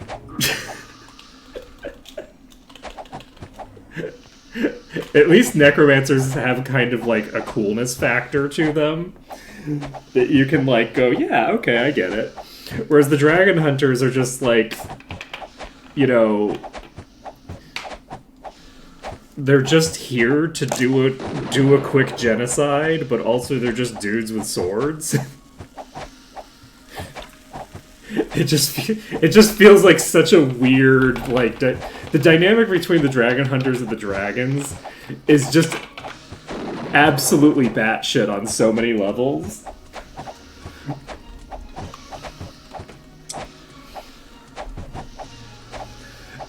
That I just am like, I don't get it. Now, look, I like dragons. Like conceptually, I think they're really cool. I love the aesthetic of dragons. So I'm a little biased in that regard. But it's a little the way that they have the whole thing set up is like, okay. So you have an encampment of people in this area whose express purpose is to commit genocide against the people that are here. And also this encampment of people who exist, again, only to do a genocide. Because, like, this, like, castle here is, like, a dragon hunter castle. It's not like, oh, this castle exists for the purposes of, like, you know, this is Duke so-and-so's sovereign territory, and this is his seat of power. It's, oh yeah, we built this castle so we could murder all the dragons. Right? Like, pretty explicitly. But then they don't have any tools that you would realistically expect someone to bring along with them to kill dragons. You know, more than anything else, what it reminds me of is, I guess, spoilers for a really old movie. But, like, it reminds me of, like, War of the Worlds? Right? Where it's, like, the only explanation for the plot of that movie is that, like, you basically have, like, alien frat bros on spring break deciding to do a quick genocide of the local population and just not doing the basic research in advance to realize that they'll die if they go to that planet. Like, it's, like, so fucking dumb. Not that the plot is dumb. The plot isn't dumb. It's that the plot requires that, like, the, you know, the villain of the narrative be incredibly dumb, which is fine. There's nothing wrong with a dumb villain. Villains are honestly typically dumb. So, but it's just very funny to think of, like, you know, oh yeah, you know, we're gonna kill all the dragons. It's like, okay, yeah, with your sword? How? I need healing. And they try to, like, you know, I feel like they're the fact that they have like the like the pet dragon thing, which is crazy, by the way. Dragons are full on talking to you the entire game, right? Like, you have dragons talking to you all the time. These are clearly like sapient. The idea that you could have a pet dragon is insane. So these are like clearly dragon slaves, and like so they try to have those. So it's like, oh, okay, well, yeah, I guess there's some way that these people could potentially fight back or whatever, right? Because they have like captured the offspring of their enemy in order to train them to murder their their like parents, basically, right? It's like, oh, okay. So that's the strategy. So like the attempt to make them more reasonable in their attempts runs into the slight problem that it's totally batshit. Yeah, like a ballista would help matters substantially. Something along those lines would definitely help matters. But it's the thing that's funny about it is that it's like it's very common for you to have these kinds of very one-sided engagements. But what's uncommon is to have one side so clearly be like the villains, right? Where it's like everything that they're doing is just like kind of expressly like evil. Like they're framed in such an evil manner and are also incompetent and clearly like the weaker of the two factions. I just think it's very funny.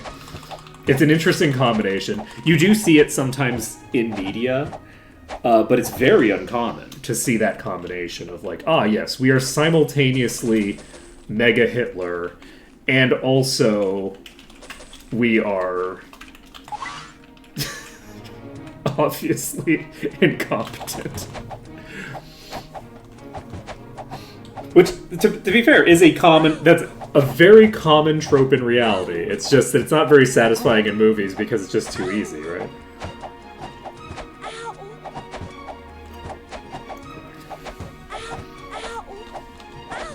I don't know.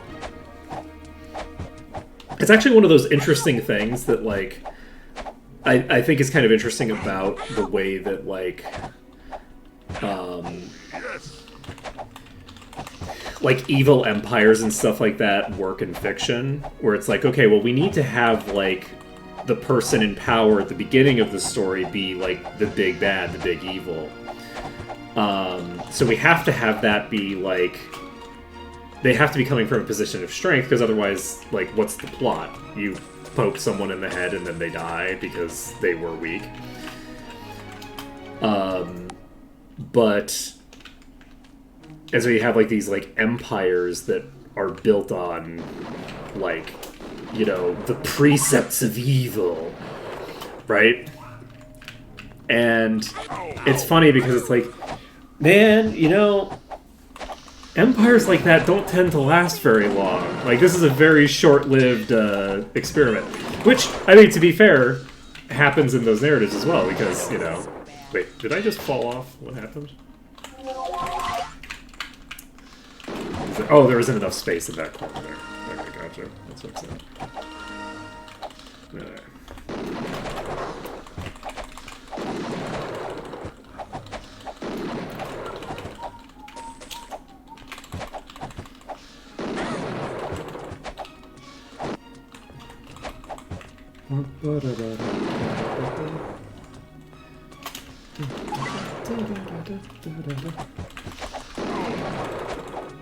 Ow!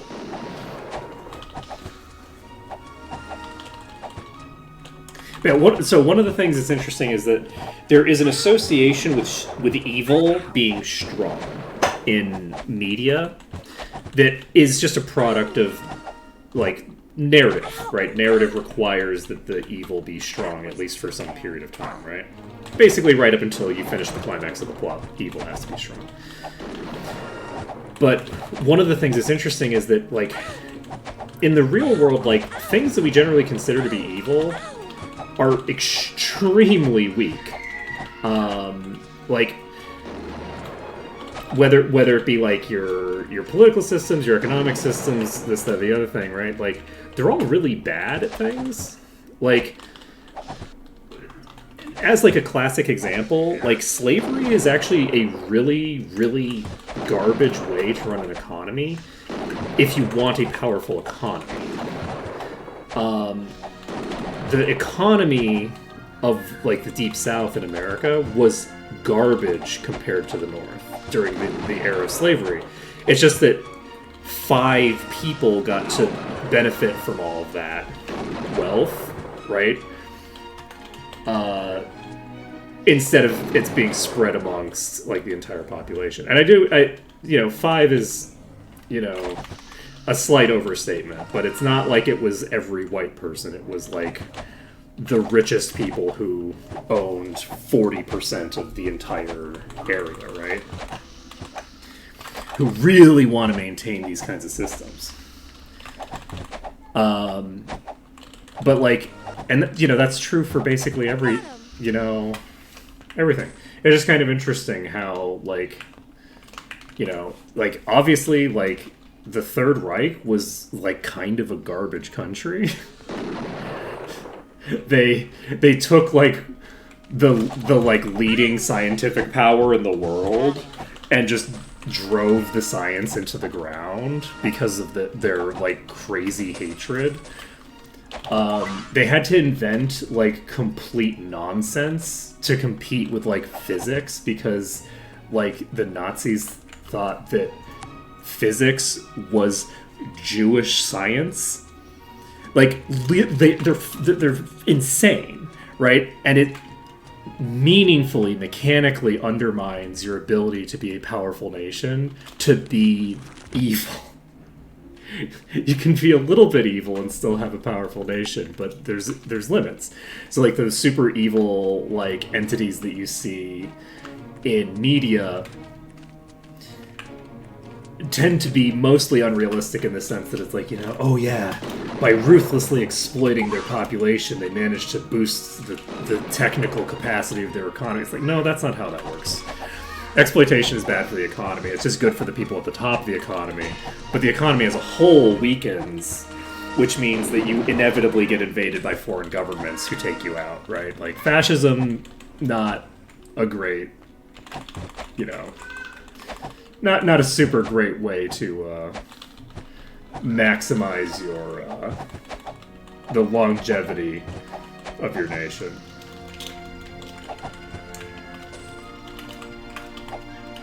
So it's a breath of fresh air to have a bunch of incompetent idiots with swords thinking they're gonna kill every dragon, and they're gonna go into Dragon Country and go, we're gonna kill every dragon here. It's like, okay, buddy.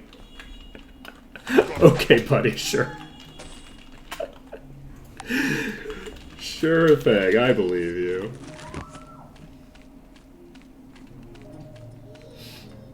It is also funny because, like, the canonically, like, the only thing that is stopping them from being, like, wiped out completely by one dragon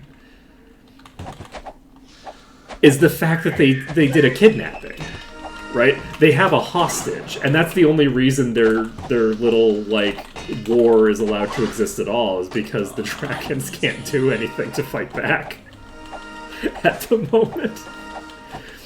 So I guess they did one thing. The whole kidnapping thing is a pretty major component of the whole their whole strategy. They really lean all in on it. Because the second that you fix the, like, whole kidnapping thing, it's like, oh, okay, great. You got my kid back from the enemy? Perfect. I'm gonna go just casually wipe out their entire stronghold now. I'll be right back. Oh, I love it. Oh man, it's fun. Dragons are fun. The dragons are, generally speaking, you know, evil pieces of shit, to be clear. But they're fun. But they are fun. As like a power fantasy villain, I like dragons. Even as a power fantasy like non-villain, I think that they're interesting.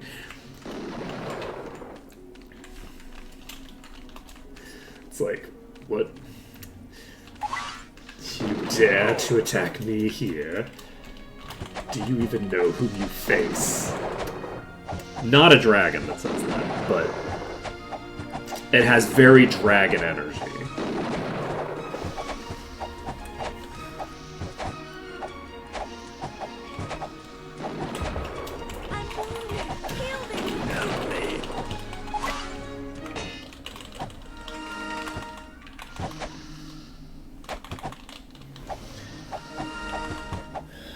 Are you cursed? Are you weak? What are you doing? Weakness? Ew.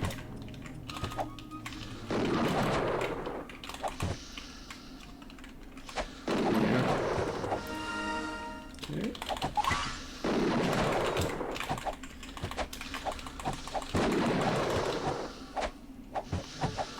Got him. You can hit me from there. Yeah, we should be able to pretty casually clear out this. I was really hopeful that we'd be able to go through with the clearing every area on first entry rule mostly intact. I wasn't expecting to get as far into the game as I did without having to break that. I was expecting that early on in the game I was just going to get just outscaled and just obliterated. And it's interesting because I'm not sure. There might be options to get around that. If I don't go to Murmur Woods as early as I did, Let's leave it behind. like if I come to here first, like there's possibilities for it. I tried to optimize for who did I establish as fire? I think it's you, right? Yeah, I established you as fire because of your association with Arcana.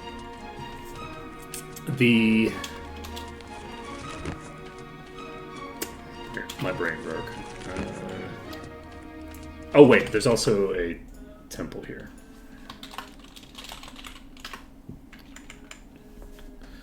I didn't put it on the list for routing.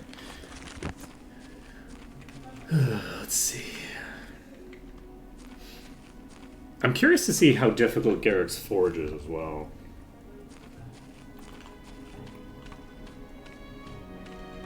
I feel like it might be pretty hard. But I guess we'll find out. Is there anybody actually over this?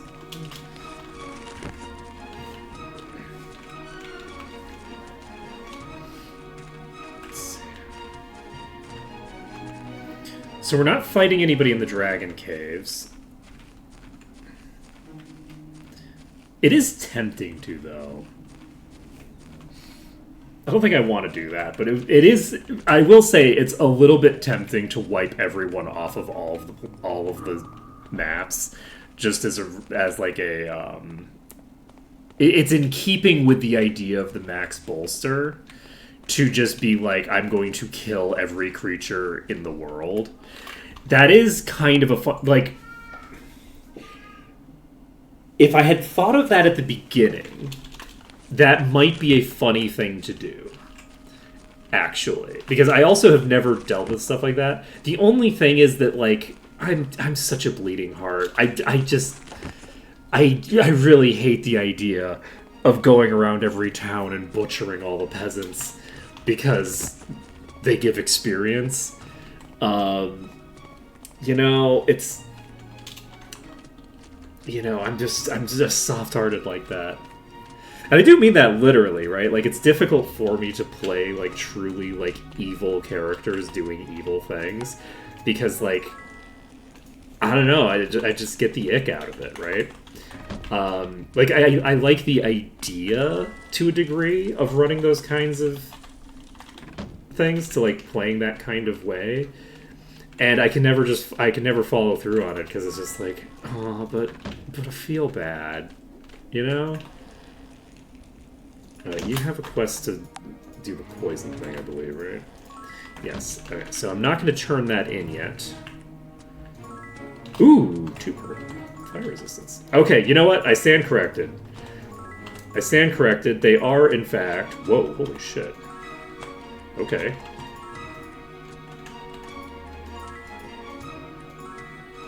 How high can I get this? What is happening? Okay, I could apparently raise my base fire resistance up to a preset value with this.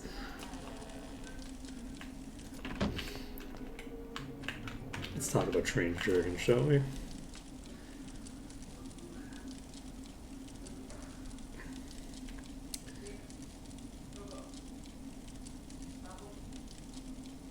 So this is basically like a human trafficker. It's like breaking a horse, except you have to use specialized equipment and a bunch of mind control magic. Because it's not a horse. It's a fucking sapient creature. They talk. I mean, presumably the dragons that they, you know, tame aren't talking. Because, you know... Oh shit! Master Bodybuilding is here? Okay. I'll take it. You know, that's actually a big deal. Preventing me from getting one shot a little bit. This is a training place. I don't know. So we have a Polar Dragon Slayer. My father. Okay. Oh, Master Sword is here. That's cool.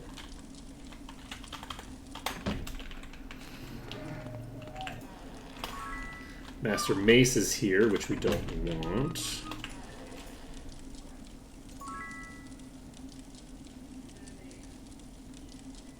You know what? I'm happy to deliver you a drum, actually.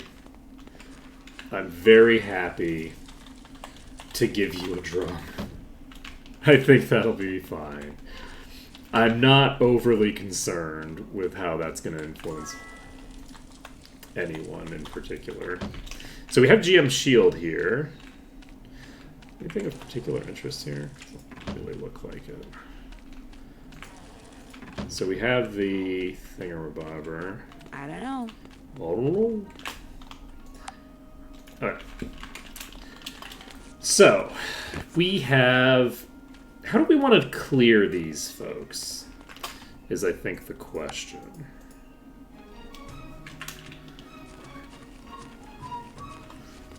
I don't know how I'm going to aggro them all.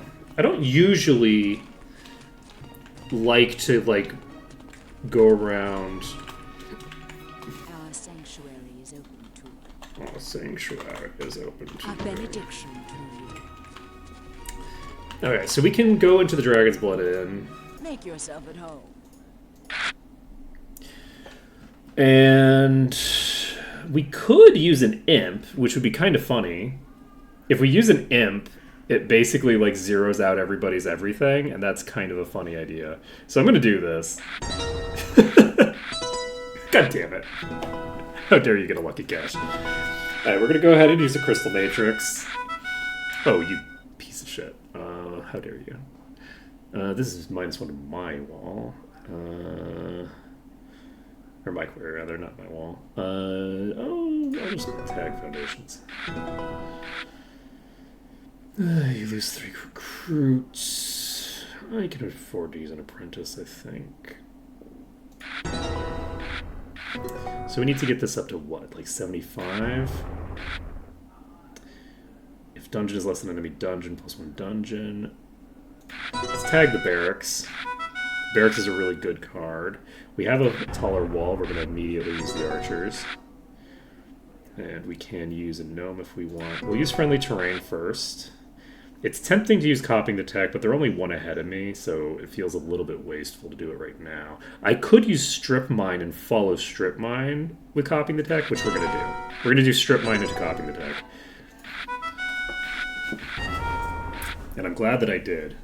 So, we can steal 5 bricks, which is how many they have, and 10 gems. And we can use a harmonic ore. Reinforced wall. And we'll use a fire ruby. Do I spell weavers? Yeah.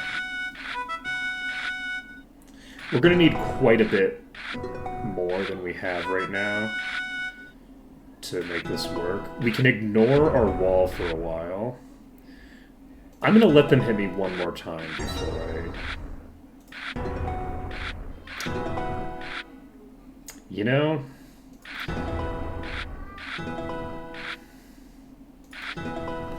I'd feel a little bit bad about the fact that they used that immediately after I switched the wall, if not for the fact that I had lethal in my hand at that point, so can't feel too bad about it. Okay.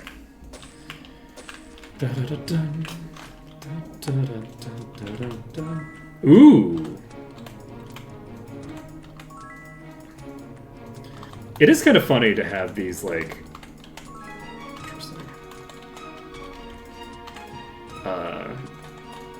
Wells. I'm always tempted when I have, like, wells like this that exist to be like, oh, how can I optimize for the usage of this? I need to go to all the wells first and tag all of the wells to get my stats up to the bare minimum that they can get to with the wells, because otherwise any plus bonuses that I get off of the barrels are wasted. They're wasted once I get to the thing, and then and my brain just goes kind of wild with it. But I go, no, don't worry about it. Just don't think about it. And I go, okay. See, that's the advantage of being an old man. Is when I was young, I didn't know how to go, no.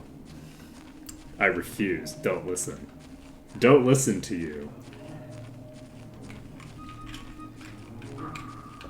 Okay, so we've cleared all the Naga. We technically cleared all the hostiles from the map.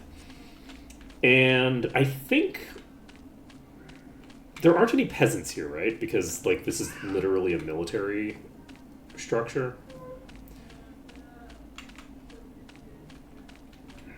I believe that's the case, yeah. So, since this is literally a military stronghold, I don't feel too bad about the idea of just wiping them out. We're going to see how this goes. What level are you? You're level 99. Oh, that's not that high level. So, the mid-tiers are level 99. The weakest ones are... So, if we assume it's 15 levels per, that means that the highest tier are going to be like level 113, which isn't too bad. I think we can handle that. So, what level are you? You are unknown. I think the Dragon Hunter pets are top tier automatically, question mark? We have a Swift Dragon Slayer here.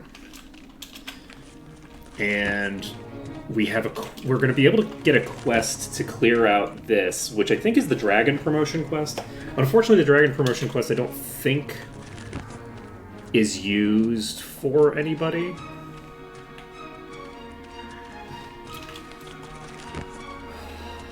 But that's okay. We're going to check the area over here to make sure there's no more Naga. I don't see any more Naga over here.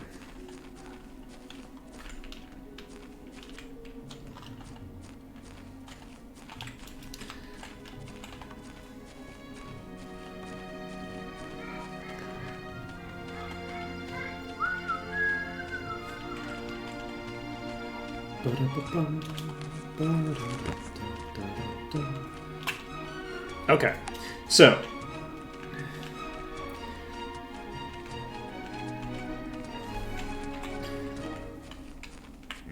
This shouldn't be a problem. Okay.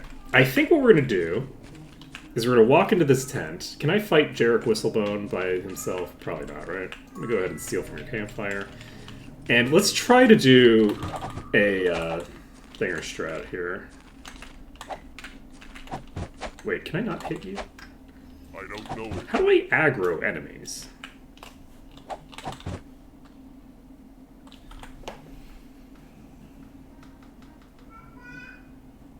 I feel like this is a question that I had before. Do I have to shoot you, maybe?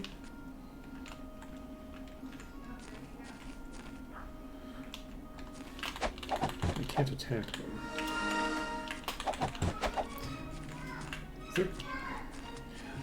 There's a toggle for this setting, I think. Is that in the INI or is that in controls?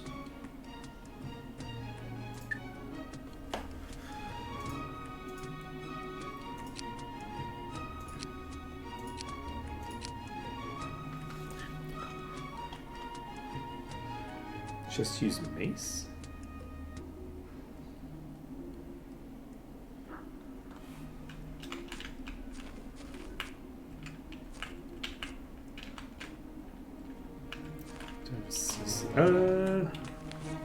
If there's a thing in the INI, I'll just change that.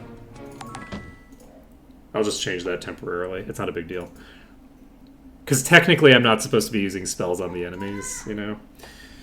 What is it called? Key. Oh, it's... Alright, so it's not on the MMA. So general.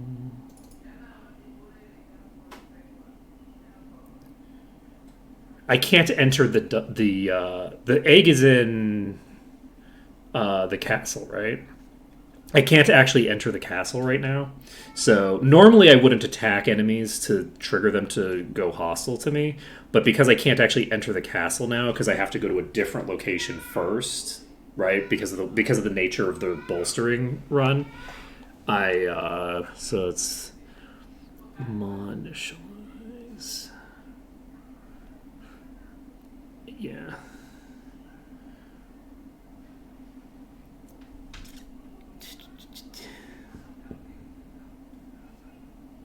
I don't see my initialize in here. Did I read this wrong? General. I don't see it under the Z's. There it is. It's under the ZZs. I don't know how it is that it's because it's Z serious that I just didn't look after the Z serious because I'm a dope. Don't mind me. Okay. Let's see. Disable damage on friendly units. Okay. So this is, by the way, a very convenient setting. I'm very happy that it exists because it is such a huge pain in the ass when you're just fighting like hostiles and friendlies, and you just randomly they just walk into your cursor. And it's like, no. You know, if I had fly, this would probably be a lot easier, huh? All right, we're going to see if we can use some tent plays here. Okay. Ooh, that's concerning. Can you hit me through the wall? I'm almost certainly dead here. There's way too many hitting me. There's a lot attacking, but not a lot hitting. Is that indicative that I'm getting missed a lot, or is that indicative... I think that's indicative that they might have perceived themselves as having line of sight while not actually having line of sight. Okay. So that didn't work super hot. I can't fight you from on top of the 10, right? That would be fucking hilarious. Nope. I have great aim. You seem to be able to just walk up the side of the tent, so I think I'm boned here if I do this, but we're going to do it anyway. Oh yeah, you're just going to walk right up to me. I see how it is. Okay, so we do see what it looks like when we're taking full damage. So let's try this again. I think we can do some tent plays here. I think it'll be fun. I stand right here. Oh. go.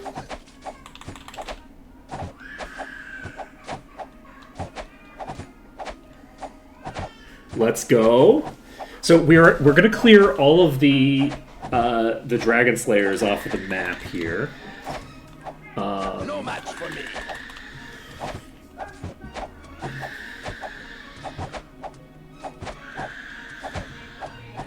I don't remember how I handled this last time. Did I decide last... I can't believe this works this well. I was expecting they'd be able to hit me through the walls, and this would be like a really crazy setup that would require doing some very specific things, but it looks like we're pretty much chill here. Let's see.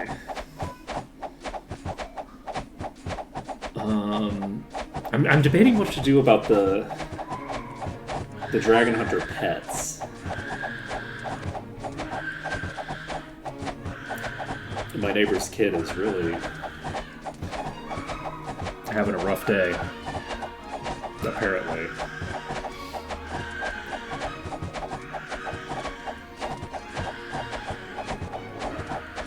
No fun. Man, I'm so glad I'm not a little kid anymore. Being a little kid seems like it really sucks. I don't remember being a little kid, but man, I can vaguely remember being like a teenager. Very vaguely. It was a while ago. And man, the idea of having so little control over what's going on around you is where you just fully don't have any control over your life. Totally crazy.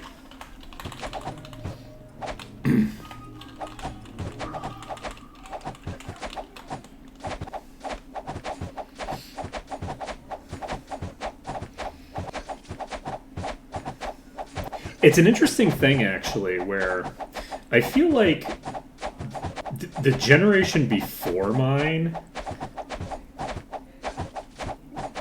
like, had this weird, like, desire for regression where they, like, were like, oh yeah, you kids have it easy, just wait until you get into the real world or whatever, right? And I don't feel like I don't feel like anyone in my generation feels that way. Like, I feel like that's a very uncommon sentiment for people in my generation. Because it's like, wait, you would like to go back to the point where everyone else had full control over, you know, your whole life and you couldn't make any decisions for yourself? No, that's okay. That's fine, actually. I think I'm happy to be able to control, you know, the things that I can control.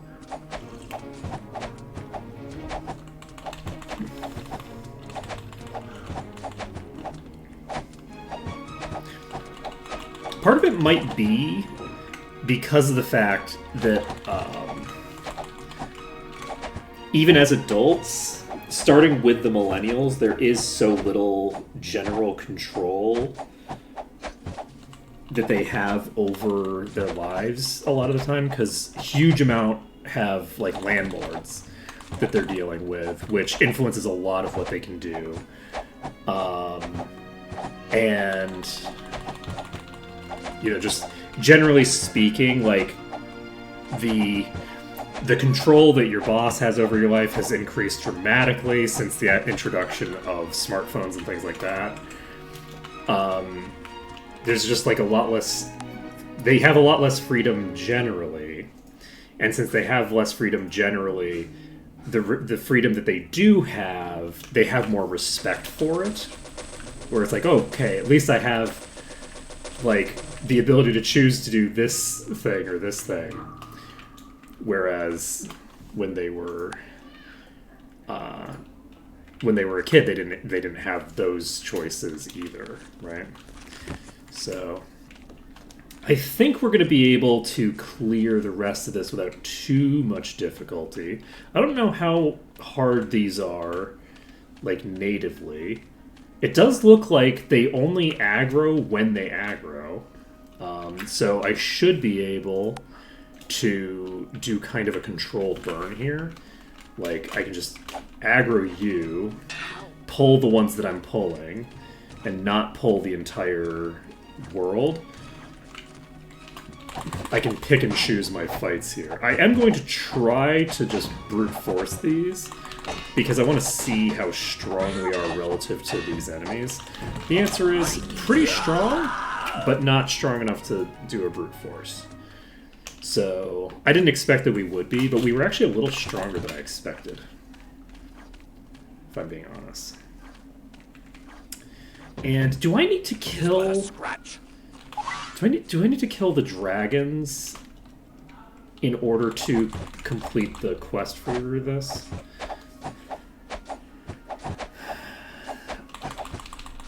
I'm not sure if I need to kill the dragons or not. I won't be able to do it right now. No, I don't. I think that I'm going to leave the dragon hunter pets. Oh, I think I'm going to leave the dragon hunter pets alive. It's going to make my life a little bit more complicated to do so. I wonder if I could actually not aggro them at all. I didn't aggro the dragon hunter pet last. I think I'm going to reload this. I'm going to try to not even aggro the dragon hunter pets. Because, like, you know, I feel like we can fix them. You know? I feel like the dragon hunter pets... I can move them with Y, too. That's a good point.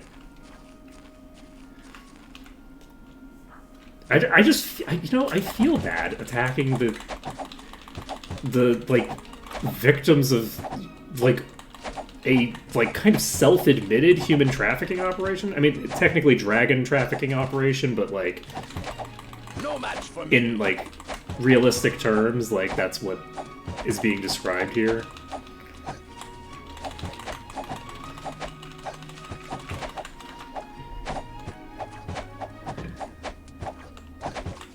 Pretty messed up. You know, these early games, they went super dark. You know, modern games could never handle the dark themes that are in Might and Magic 8.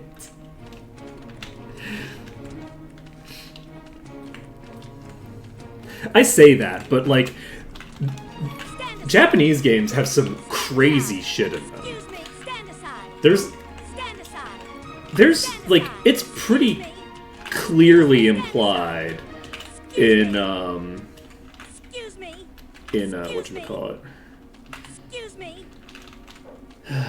in the start of, I don't know if I can get this without aggroing them, without spending an enormous amount of time. I don't need to do it without aggroing them. I could just aggro them and not worry about it, and just not fight them. Will they de-aggro if I spend... Oh, you know what I could do, though, potentially? I can move you further away, Stand aside. in the hopes Excuse me. Stand aside. that once I've moved you a bit further away, I'm only going to aggro Go. some of your friends. Go. No. Go. Okay, did I get the dragon? I think I got the dragon. Right? Yeah, that's right. Is it? I'm gonna make an attempt to like basically lure them away from their victims. Go. Go. Go. Go. Nope. You are... Go. The increased Go. movement speed makes this a lot harder Go. because Go. they start heading Go. back to where they started pretty quick. Go. Let's see if I can... I don't think you're far enough away. I've never You're seen definitely not far enough away. it. I don't know it. Let's see. Ow. Okay, we actually have both of them there. Interesting. All right, I'm gonna go around the other side. I'm gonna go to the ones on in the actual castle first. Once we've done those, I'll worry about how to handle the ones out here, I think. Let's check you. Ow! So in the native position, this does aggro both of those. Let's see. If I can get you maybe a little bit further away, though. Oops. Go. Go. Go.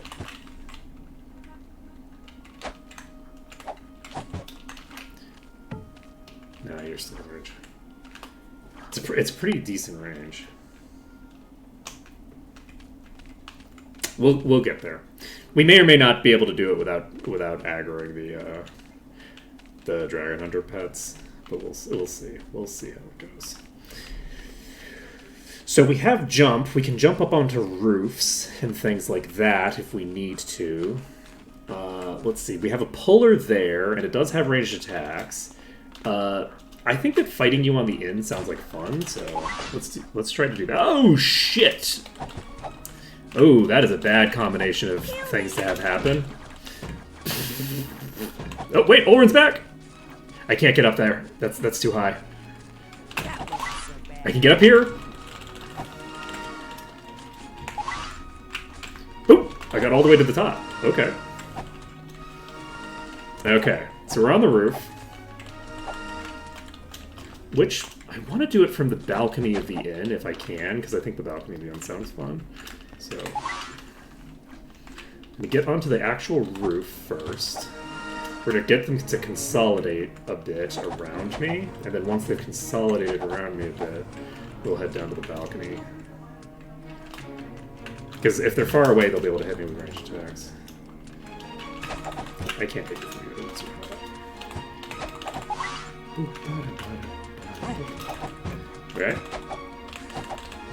Can I hit you through the floor? It looks like I can hit you. And you can hit me if you're over there, but can you hit me? Ooh! Are you going to move to a position where you can't hit me? Or are you going to keep moving back and forth, which means that you're going to hit me whenever you feel like it? I think we're going to be okay here. I think we got this. Oh man, this is fun. Okay. Hey, you know, sometimes in life, you gotta take the easy way out. I was actually worried that this place was gonna be really, really hard.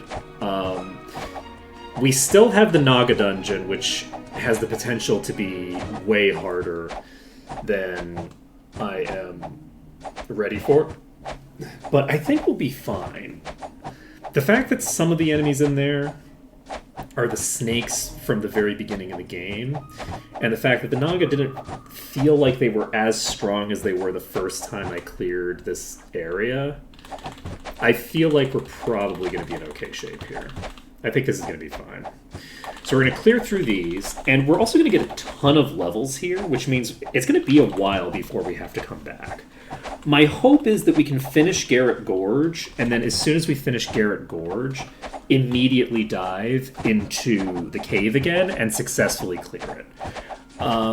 We're going to be getting some pretty big upgrades to our party as a result of doing the next couple sections of Might and Magic 6. The Might and Magic 6 section is going to be a really huge upgrade. The Might and Magic 7 section doesn't have anything too big. Might and Magic 7 is just going to be a nothing burger as long as we're still sitting in Tuleria. And at a certain point, we're going to need to go to Deja, and I just don't know when I want to do it. Deja, I could do as the next thing after Tuleria, but I don't think that I should. I think that doing Deja next is a very major mistake, because the Watchtower dungeon is so hard. It's such a difficult dungeon, and I don't know that I'm going to be able to handle that dungeon. We want to get a lot more power under our belt before we start diving that dungeon, I think. So, we also don't need it in the immediate future. We only need that after we've gotten the Knight promotion ×2. The more important thing right now is, weirdly, to get Master Staff. And I don't remember where that is in 7.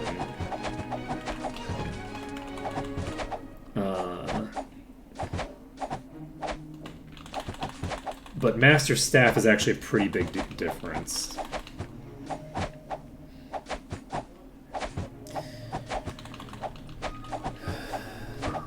Once we get Master Staff, that'll increase the DPS that Kamanaton is able to output by quite a bit. Because we can start introducing the unarmed into things, and that'll be pretty cool.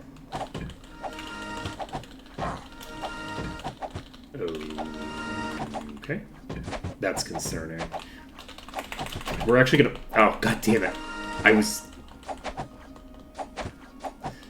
was holding E for the actual teleport for the jump, and I didn't manage to do it in time. So hopefully we don't end up getting killed before I can jump out of here. I don't know if I should jump out of here. I think I should.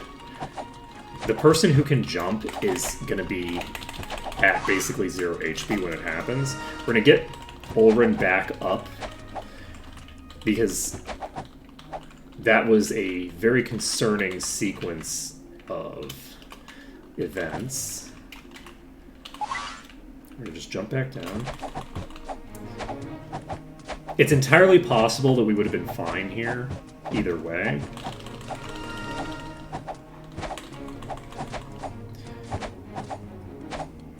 But something changed with the way that they were behaving. Presumably because they got unlocked from the ball that they were stuck in under here, maybe. Because they have a tendency to get trapped on each other, and then they just stop moving completely. And as I kill more and more of them, they'll be less stuck like that. Like, this is a crazy amount of attacks coming in right now. Oh, shit. Well, I better not fuck this up. Because, yeah, we have a lot of Dragon Slayers in play here. That was a bad idea. Ooh, I'm in trouble. Oh, I didn't get up there the last time either. How did I do that? How the fuck did I get on top of that? I don't know how I did that. Okay. Okay, mistakes were made. If I die here, it's gonna be so fucking funny, actually. Please. Okay. The inn, I think, is pretty safe. On the very top of the inn, I think I'm pretty safe. We've aggroed some more enemies from outside that are going to come in. That Dragon Slayer is almost dead, at least. I think that we have a lot of them very, very weak. But there's a lot of top tiers still in play that can burst me down fairly quickly. It doesn't matter if they're at 10% or full HP. They're still just as dangerous right up until the moment they fall over.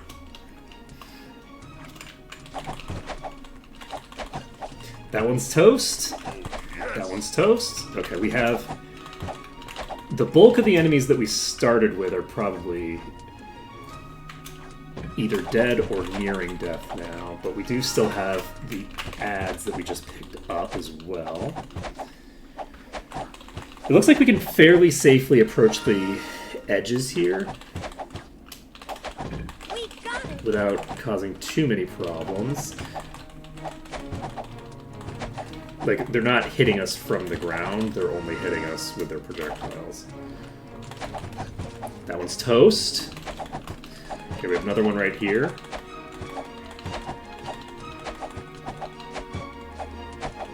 Alright, we have a nice casual fight against these. These are also pretty high level, which is nice, because it means we're getting a lot of EXP for a not super difficult series of encounters.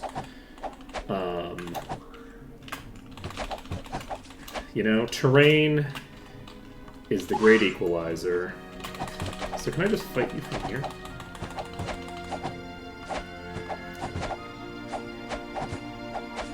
Okay. This, I think, is the one that came from outside. So, with this one... Let's toast. How are you doing? You're at full HP, presumably. I don't want to fight this Crusader just fully... Oh, shit! Alright. Oh, I can't jump up on top of this directly! I might die here. That's a polar. I'm in deep shit. I don't want to die like this. I don't have vision on them. I don't have the person that I need. And they have ranged attacks that they can use to pull me. Okay. We're gonna get out here. We've aggroed more enemies. Oh, and I'm an idiot. Oh boy. Why? Why didn't that one work? That one should have worked. Oh boy. I'll save us. This is dangerous. I need to get across the... Oh god, I'm not gonna get across. Oh shit, I walked to the wall. Please? No! We almost got to the bridge. Damn it. That's entirely on me. I was way too cocky. I should have pulled out of there a billion years ago to go save. Okay. I do think that is probably still pretty much the play. Ow. I'm gonna just try getting up here immediately. And unfortunately, Sortira might be in a troublesome position here.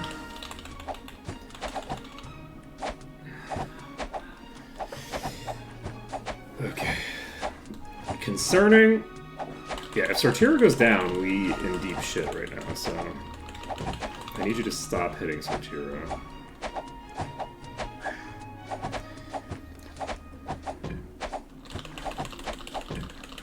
No, I said stop hitting Sortira. This is so funny. I can't believe Sortira is so low. I just need... Okay. Ulrin's back up. I'm going to stay here rather than move because I want to keep this Swift where it is. I'm more concerned about moving than I am about staying at this particular juncture.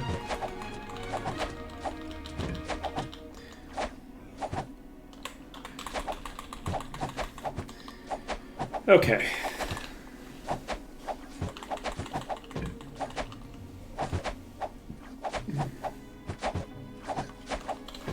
Okay, that one's toast. We have a shit ton of them over here. I'm gonna try to just stay here hitting for now. And as long as I can just keep hitting them here.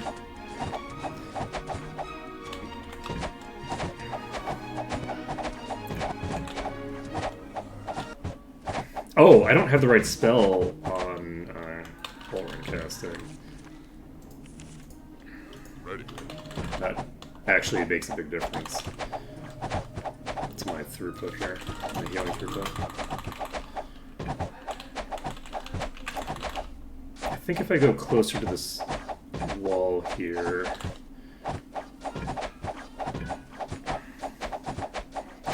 I don't know that it changes the relative damage incoming at all.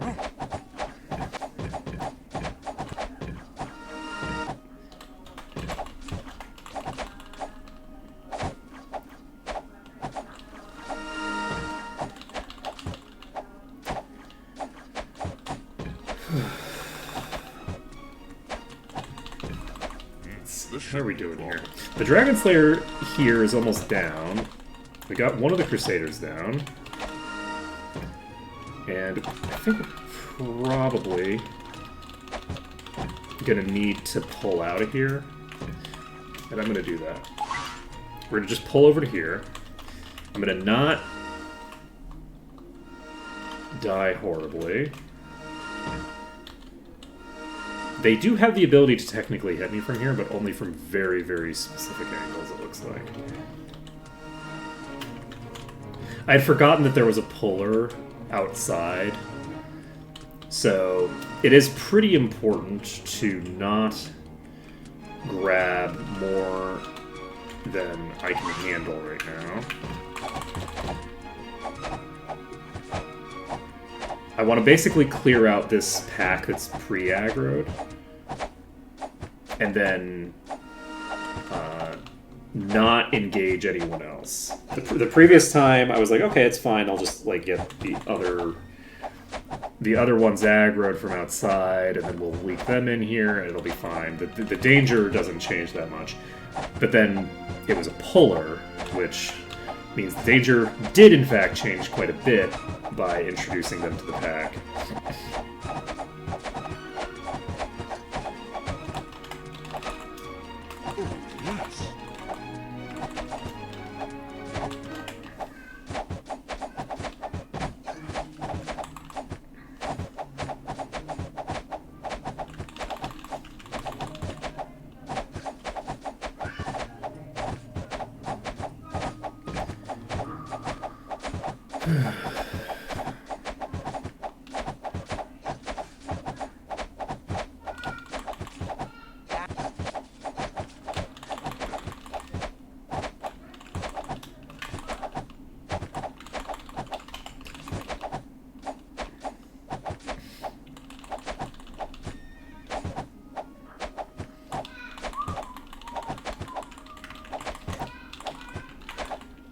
Moving was probably a bad idea, considering I was still able to hit them from where I was.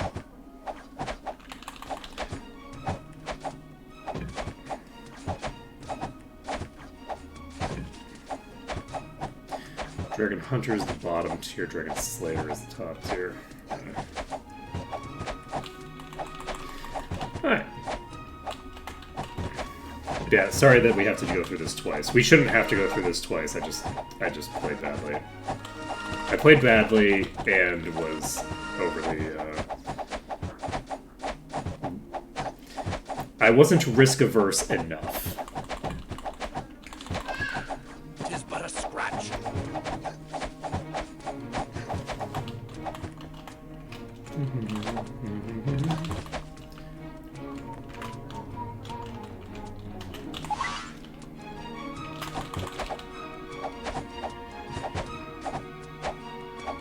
That's a concern. So we are getting an extra ad here.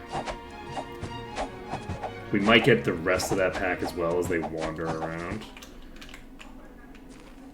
But they're outside right now. I'm going to go down south. Can I get far enough away to save? I actually might be able to. If I just get away from you. Yes. Okay, we can save now. We're going to save this under danger. And then we will pull these two inside. Probably with friends. Do I deliberately pull friends? Yeah, I'm going to deliberately pull friends.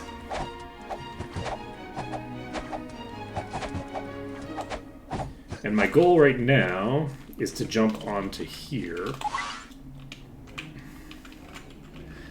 And the hope is that I don't get hit by a boss that pulls me off of this roof. Oh, okay, so that railing fully doesn't exist. If I walk into the railing, I can just walk off the cliff. Which means that the railing is definitely not going to save me from a puller.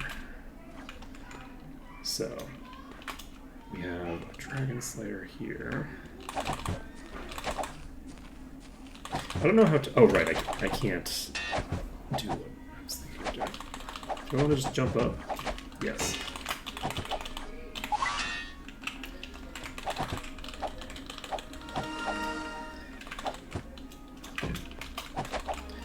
Oh god. Could you stop?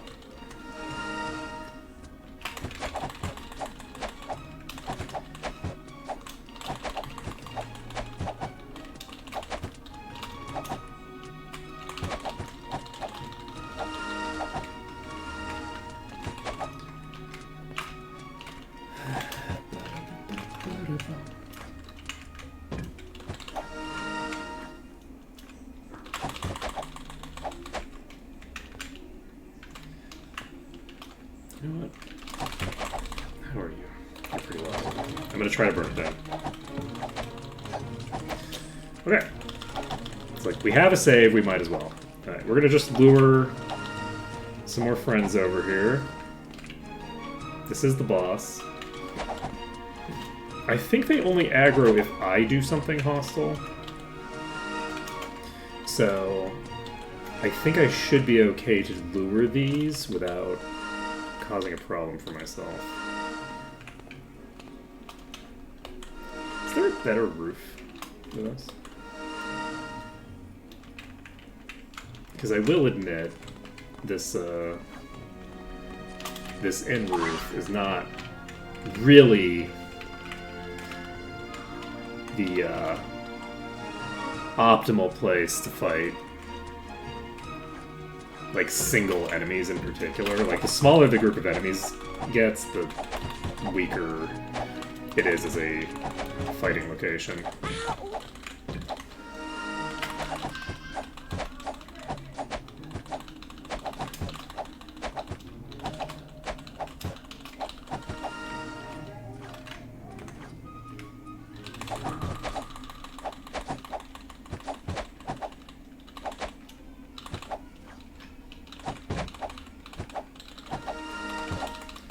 Dragon Hunter is visible. Dragon Hunter's dead.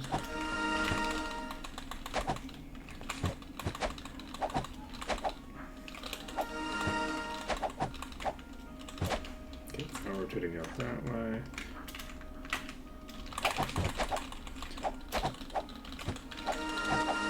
Okay, Dragon Slayer's down. Perfect. More for the pile. Blood for the Blood God and all that jazz. That is another Dragon Slayer. Okay.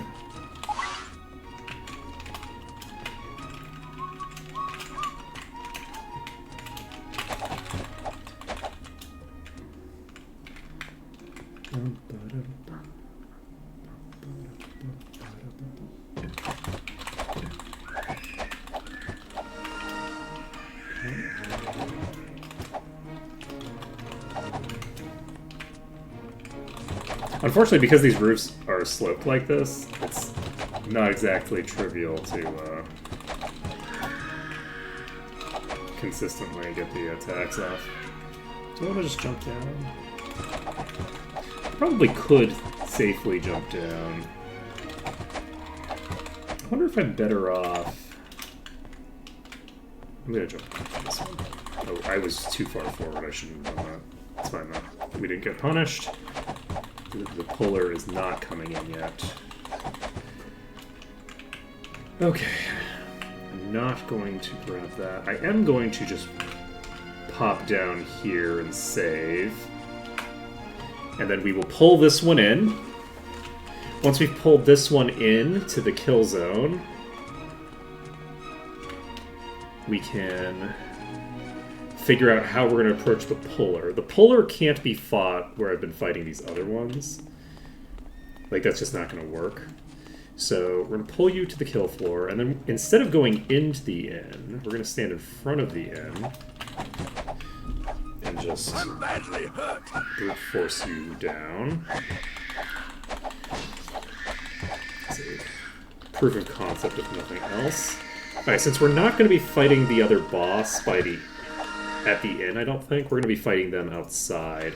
I think we're going to loot all of this. We just tagged weakness, which is suboptimal for me. It's 3 o'clock. We've got a bunch of plate armor. I like it. I like to see it. It might sound like those are shrieks of pain or other general upsetness, but the kid over next door is actually very excited for me, and that's why they're screaming right now. That's my interpretation of events, anyway.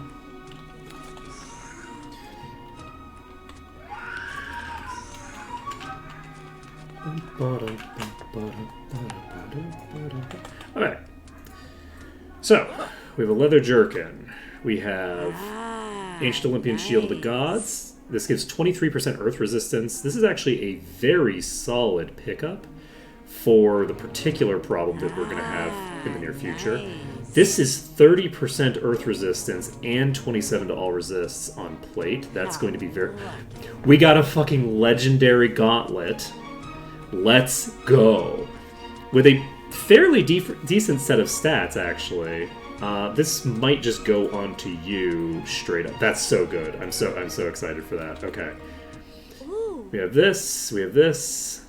Water and fire, mind resistance. Let's leave it behind. Mind resistance.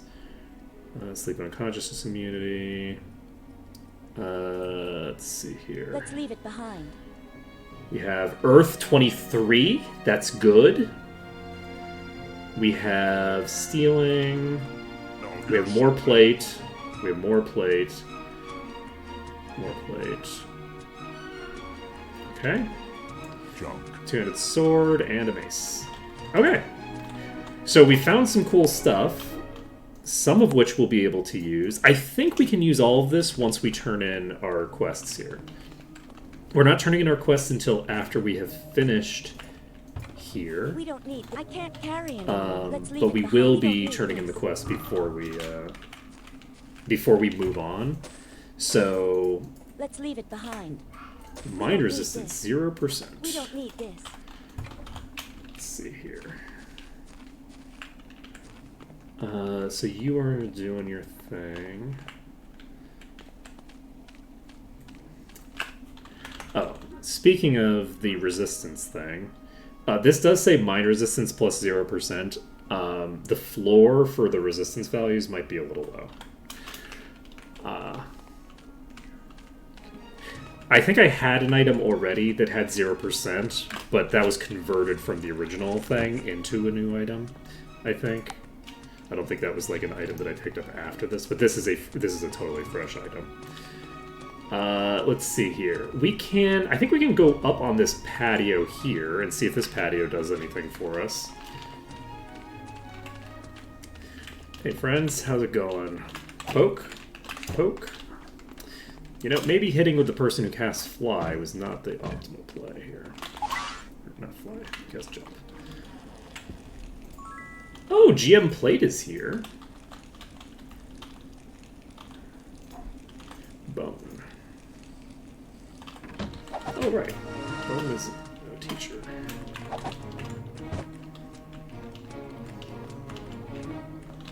Okay. Can I hit you from here? Yes, I can. Can they hit me from over there and yoink me off of here is the big question. I think they can. But can you hit me from here? Okay, if we can get this Polar Dragon Slayer dealt with without getting shot, which there's no guarantee of that. But if we can... It's shooting at me, so it certainly thinks that it can attack me from there. I'm just waiting. Malka's been taking very, thorough notes of all my live streams, and then at some point in, a year from now, once everything else is in a good position, it's gonna be like, okay, so you know all those weird situations where you can hit enemies and they can't hit you? I've figured out a clever solution to ensure that this never happens again.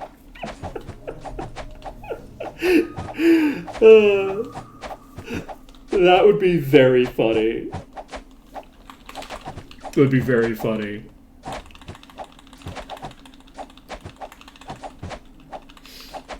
And I welcome it.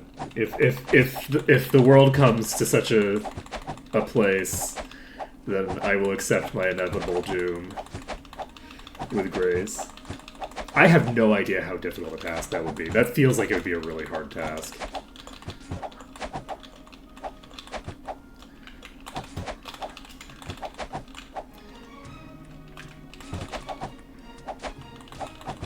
Yes. Okay, we got some of these cleared. This isn't a great location for this, but it's way better than the roof of the inn.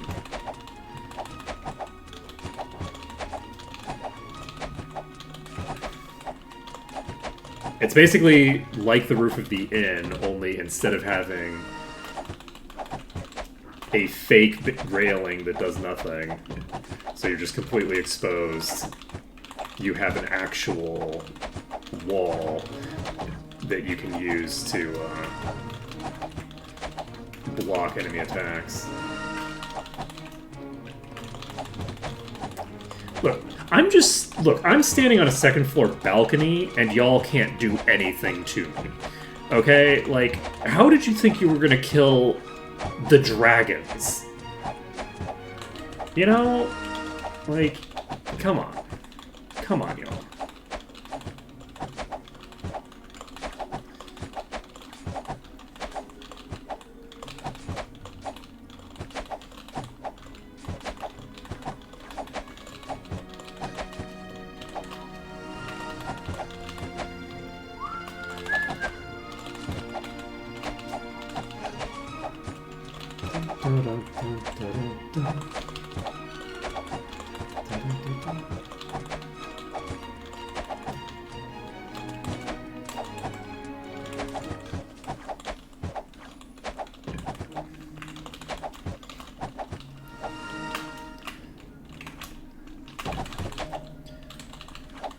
Can someone heal me?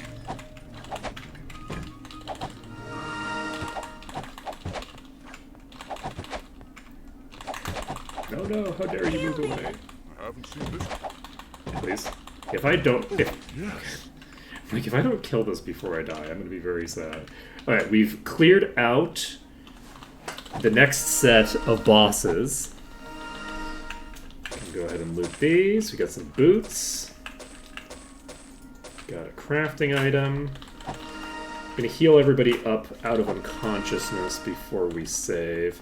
And I think we've mostly cleared. We just have to deal with the ones that are hanging out in the field, which there aren't a lot of strong ones over there. They're just hanging out with the dragons. So we'll need to see if we can accomplish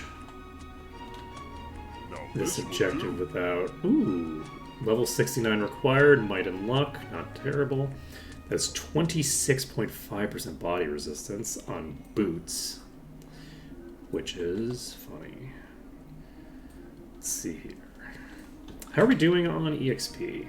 We're eligible for 88 right now, so hopefully by the time we finish all of the quests that we can turn in, because we can turn in both sides of the poison quest. I'd feel comfortable turning in both sides of it because the whole point of the dragon side of the poison quest is making them immune to the poison. So it's like, I don't necessarily have too much concern about supplying the damn near non-existent dragon hunters with a poison that the dragons have already immunized themselves to. That's partially just cope, because I want the EXP, but it's just I'll let you escape. Oh, you know what? I'm gonna have you do it. Nope. Nope, nope, nope, nope, nope. Get back. Nope. Damn it. Get back. Get back. Get back. Get back. Get back. Get back. Nope. I'm like trying to corral this thing away Get from back. Get back. where it wants to be. I'm gonna save this and we'll see if it's far enough away. Did we aggro the dragon? Yeah, we aggroed the dragon. Okay, we're gonna try this again. We did manage to not grab anybody else. Go! Go! Go! Go! Let's try this again. It's a little bit further away. We've aggroed 3. One of them is that dragon over there. God damn it. It's fine. This is fine. It's fine. Go! Go! Nope. Damn it. Alright, we're gonna reload this. I'm not gonna reset these. I'm just gonna... Go! Go! Nope. Damn. We got this. We got this. It's gonna be fine. Go! Nope. Don't. Just immediately hammers around me. Go! Go! Oh. Where was my cursor going? Okay. try this again. Go. Go.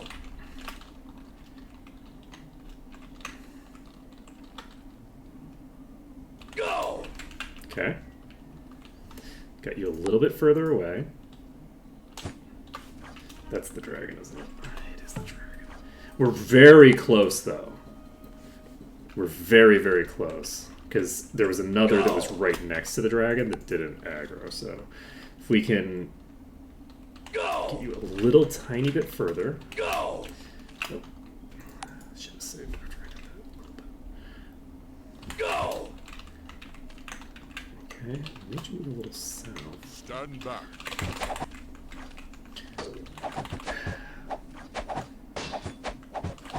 You know, we managed to aggro quite a few there. We're gonna try to make this work. It's very difficult because they have a tendency to just immediately rotate directly away from me instead of the direction that I'm trying to yell them into. And they move very fast because it's because of the bolster. So okay. Got you a little bit further away again. I think that's it. I think that's all. Yeah, baby, yeah. I should have probably cast Flesh to Stone instead of Jump, but Stone to Flesh, rather. You know, the opposite. Okay. Whew. So we should be able to clear through 3 Dragon Hunters here without too much difficulty, I think. Unless they, you know, double stone me or something. Assuming they even can, which they might not be able to. Alright, so we've cleared those 3. It's 12:06. We have so many enemies to clear here, actually.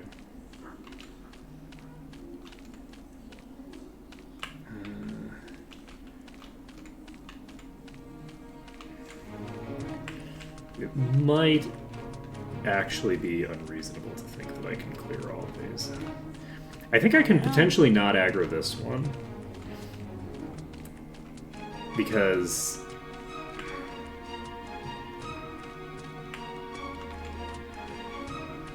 I think that might be viable. I think what I'm going to do, I'm going to just aggro everything.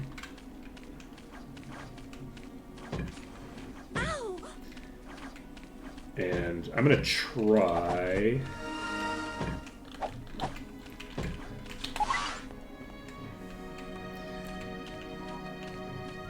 if I can, to basically separate them into multiple packs. We only have like an hour left, so I'd prefer to... Interestingly enough, we managed to pull these away from the dragons. The dragons are no longer on us. Ow. So we can just jump into one of these balconies that were conveniently positioned to allow us to take these out. Yeah, so I'm going to clear out these. Once these are cleared, we won't be able to complete the quest for clearing all of the Crusaders from the map yet, because I believe you also need to clear the ones inside the building. So we won't have that done yet, but we will have these cleared for now, and that will give us the ability to then turn in all of our quests, which will hopefully give us a pretty good amount of EXP. On the plus side as well, we don't have any other top tiers in play, so we know that like these aren't going to do too much crazy shit. Unless, you know, they proc instant death or something on me, which, you know, is entirely possible. One of them just procced stone on me, so it's not unreasonable to think one of them might have access to instant death. I don't have instant death protection outside of items for the entire run. So one of the things that I'm going to have to do is make a ring or something that has there. Da, da, da, da.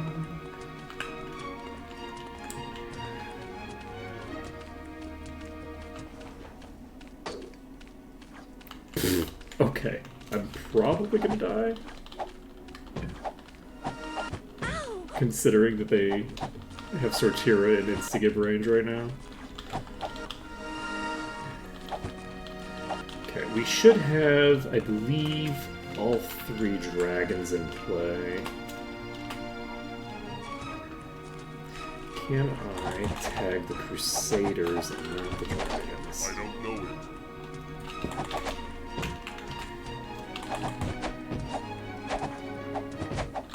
We got it.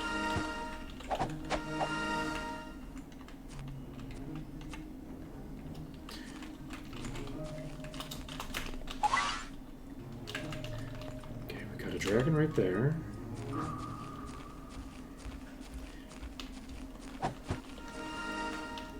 Basically what I'm looking to do right now is lure the Crusaders to a position where the dragons can't be, and lure the dragons into this section here, where I can hopefully lock them in behind this wall. They can fly, so, like, in theory it won't work. But in practice, you never know. Yeah, let's see. We're in the green, but it's still moving. It's no longer moving. We're good. Okay. So we've now got the dragons locked in the town that doesn't have any enemies left in it. This guy is just confused about what's happening. They're like, oh, hey, how's it going? You said any dragons around here? Alright. Take this folk out. We got one more. And if we take out this guy, I believe we've cleared the exterior map of everybody that we are intending to clear.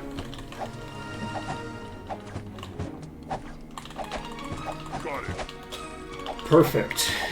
And we just got the completion for that. So that's done. I'm comfortable saving this under test, I think. And we have cleared all of the enemies on the world map. And can now move on to doing... we're going to go turn in all of our quests. So, first things first, we're going to talk to the dragons and turn in those quests. We're not going to be doing this dungeon as like a... we're not going to be fighting the enemies in here. Because there aren't Come on, any let's enemies. go in. Just some friendly dragons. Hey, Sweet Daddy Cthulhu, we're doing good. We just finished clearing the Dragon Slayers out of the dragon area. And are going to turn in some quests. Oh, shit, this... We... Oh, okay.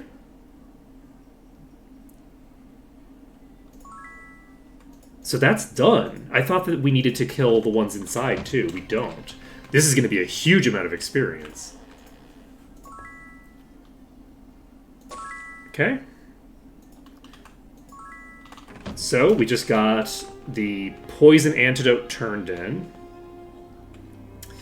And we're going to go talk to the dragon leader. We have the promotion to Great Wareham. Got that done. This is amazing. Oh my god, I didn't realize just how many quests you could do when you first arrived here. Okay, so we just did 4 quests, but we haven't finished everything because we've delivered the antidote, and now that we've delivered the antidote, we can get the poison. Nice. Sounds like a good time. Yeah, Mergebot's is a lot of fun. Ooh, okay. Are we going to hit 92 from this? Because we might hit 92 from this. I don't think we're going to get 4 levels off of this. I think we might. I think we might. Oh, yeah, we'll see. We'll see. It's a lot of quests. We've already turned in so many, and we still have another quest to turn in.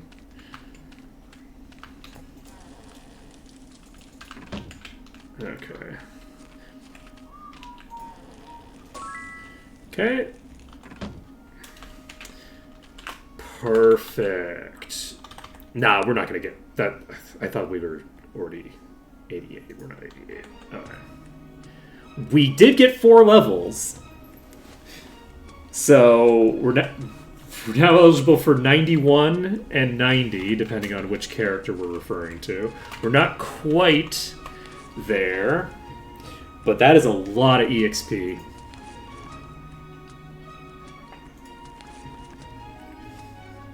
I feel like it might be a while before we're back here, huh? Just, you know, a little bit. What do we have? 32.35 levels gained in Might and Magic 8. That is fucking amazing. Wow. So crazy. Alright, let's see here. Might and Magic 7, we were doing Tularia. We have the Wilderness Dungeon to do now. Can we level here? No. They are still hostile, unfortunately. I was kind of hopeful that when we left, they'd go back to being green, but no such luck, unfortunately. Okay, so let's go in here. We can. Need a coach? We can go to the arena from here? Okay. Is it arena time? I guess it's gotta be, right? Alright, before we do the arena, let's check our inventory. We have anything that we need. I'm not going to worry about it. We'll do the arena first. I didn't realize I could go to the arena from this stable. Can you go to the arena from any stable in 8? Is that how that works? Okay, we're going to start up level 9. What lies ahead? And we're going to see what's here. So, we've got more cannibals. We'll see how... Ooh. It's a big item. It'd be very nice to be able to hold on to it.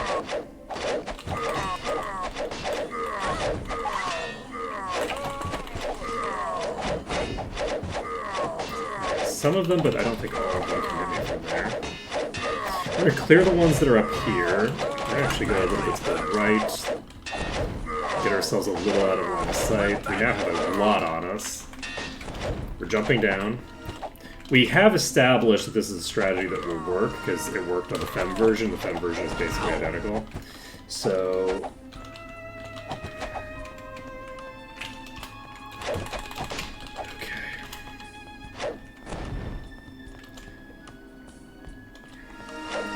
Okay. Jump over this. So what kind are you? Reflecting? That's a very good affix for us to get in this position. Okay. We're basically just clear out whatever shows up down here, and then we're gonna run like hell once the pack gets out of control. If the pack gets out of control, it might not. Okay, that went super smoothly. So we can clear out the rest of these. No problem. Oh, man.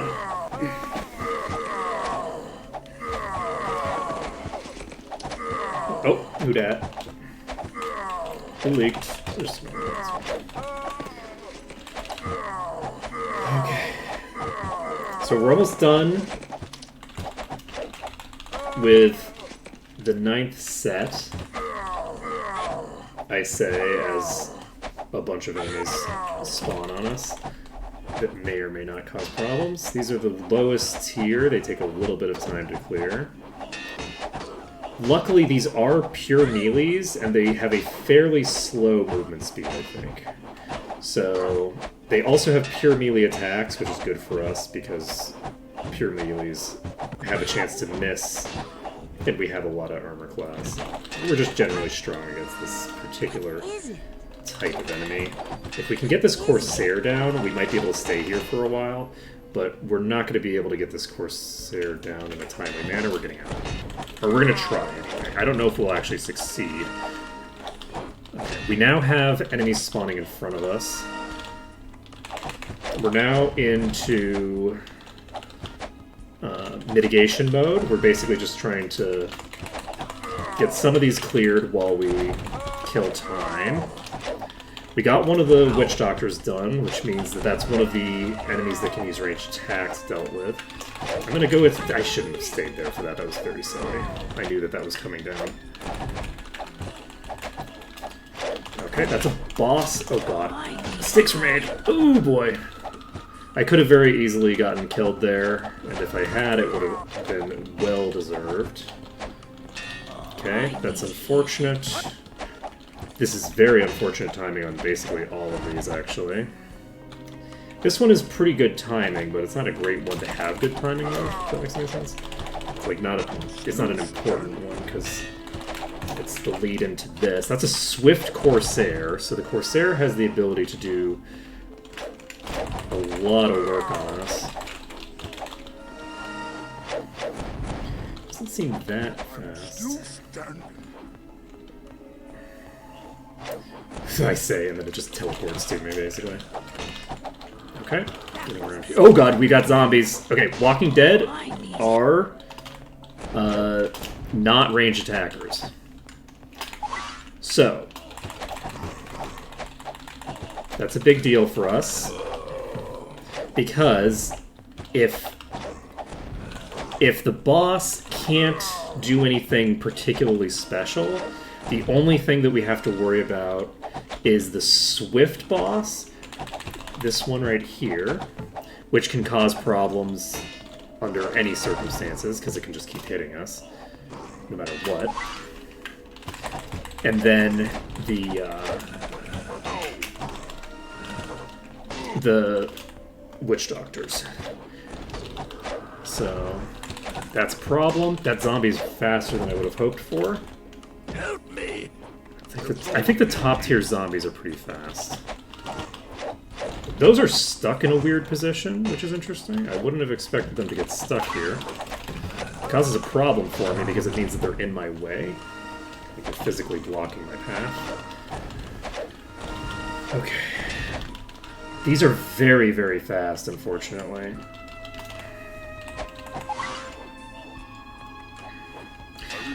Okay. On the plus side, we have thus far been able to keep up with the damage, but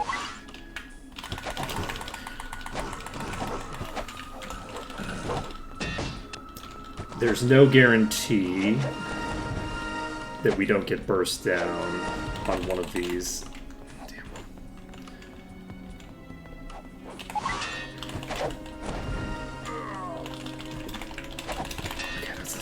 There, we were able to get a couple hits in it, which is good. Okay, I don't know what the boss is, but I think the boss is definitely spawned now. Okay, we let those get way too consolidated. There's so many enemies now that as they consolidate in, they're going to be on every side, right? It's not like...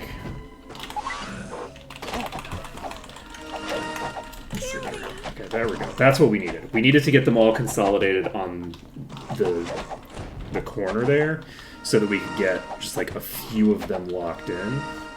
We have the Swift Corsair here. I do want to take the pot shots when I can get those pot shots for free, or relatively, like, without getting the other enemies to fuck with me.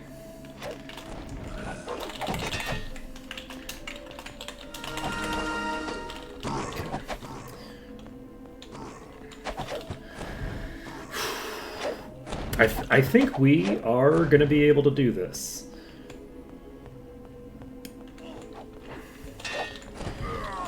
I'm not positive, though. We do have the possibility that we just get burst down in a very... oh, no. That was a bad idea. Ulrin takes an enormous amount of time to recover from hits, so attacking instead of doing a round where everybody else is attacking and Ulrin is casting is a big. Whoa! We really fucked that up. That was way too long. I spent way too long there.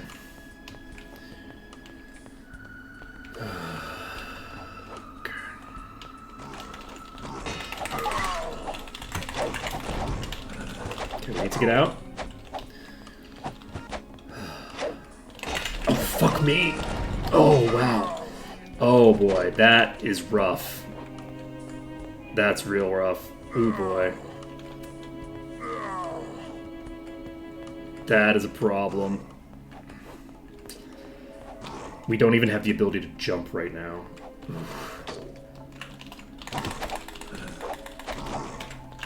Oh, I fucked up. Okay, well, you know, we had the ability to jump for a second. Oh god, am I just gonna die? No. Man, losing the ability to jump. Oh man. The Swift Corsair was almost dead. So, if we had actually managed to get that Swift Corsair done, we would have been fine. Need a coach? Ready to go. The Swift Corsair did so much damage to us over the course of that. Because it just runs up to me and hits me and runs up to me and hits me over and over again. I think that we should be able to get this down. We basically just stand here holding A until that stops being viable.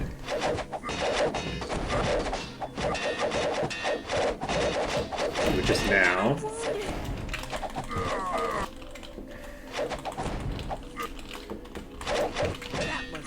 Move to here.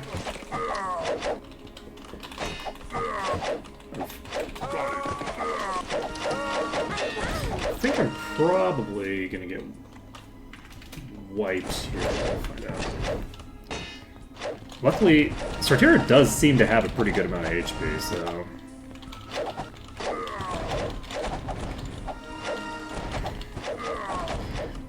I really would like to clear as many of these as possible right here.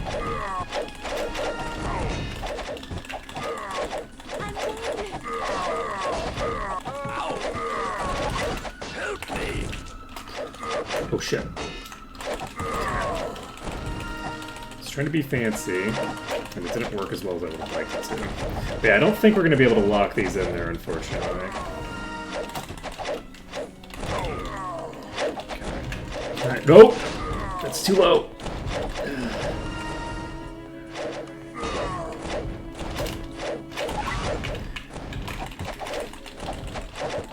Okay, we have Thorns. We have a Thorns Witch Doctor. So we need to basically completely avoid hitting the boss until everything. We're gonna get wiped here. Ooh boy. Let's see. It's 12:30. Let's do some inventory management maybe. 107, 104. You have 77, which is very low. Right, we have these gauntlets, which we can't equip. We have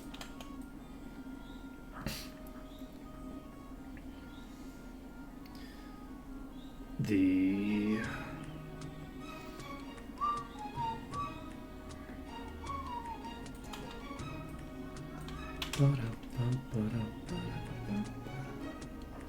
where do Naga Heights get turned in? This is required level 74. We're currently 86. So we should be able to do this, upgrade this safely.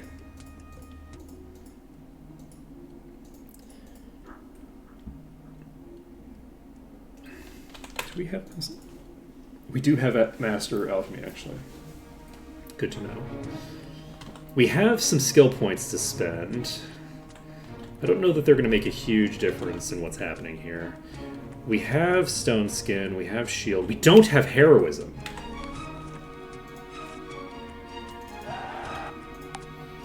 that actually makes a big difference. We're going to just do this with just the difference of having heroism now, and see if that changes things for the better.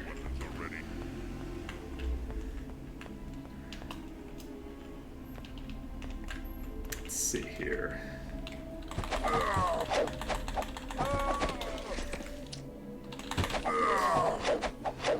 It's like a 15-20% increase to all damage dealt, so this should be a fairly big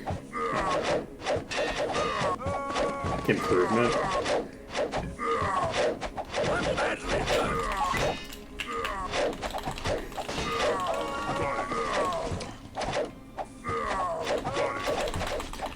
The goal right now is to stay in this portion where we are not moving much and basically just doing pure DPS the entire time for as long as possible. The less time that we spend turning and stuff like that, the better as well. Can I actually burn down this Witch Doctor? I think I can burn this down without needing to move. If I can take you out here, maybe not. I'm out of mana. I'm going to try to take this out here. It's swift, which makes it a huge threat to me. And if I clear it, I don't have to deal with it. And I'm in a safe position where some of the enemies are able to hit me from here, but not very many of them. And I think that we can survive this with our current position. I think we're fine here. So eventually we're going to have to move when the Corsairs start going and attacking us. But for right now, we don't have to move very much. I'm going to basically just pull back a little bit. This leaks some of them toward me, the ones that were further away. Meanwhile, the ones that are right here... No match for me. Okay, the Corsairs have shown up. We don't have any Witch Doctors left in play.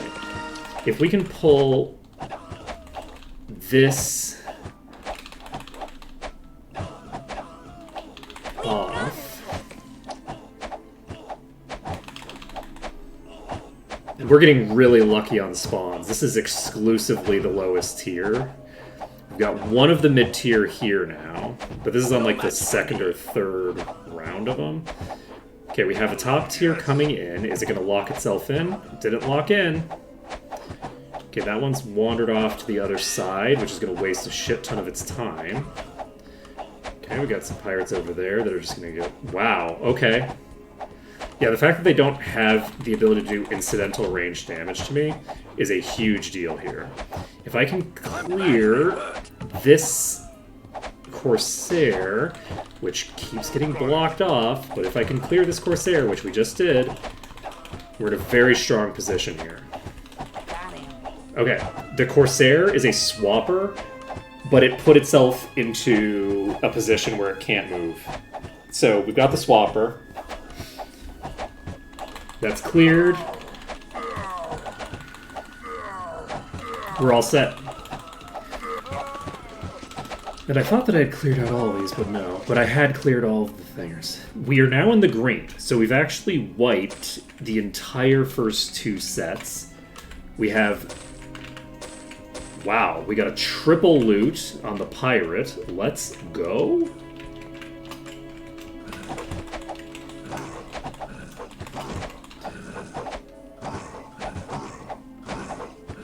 It sounds like they're saying, bruh.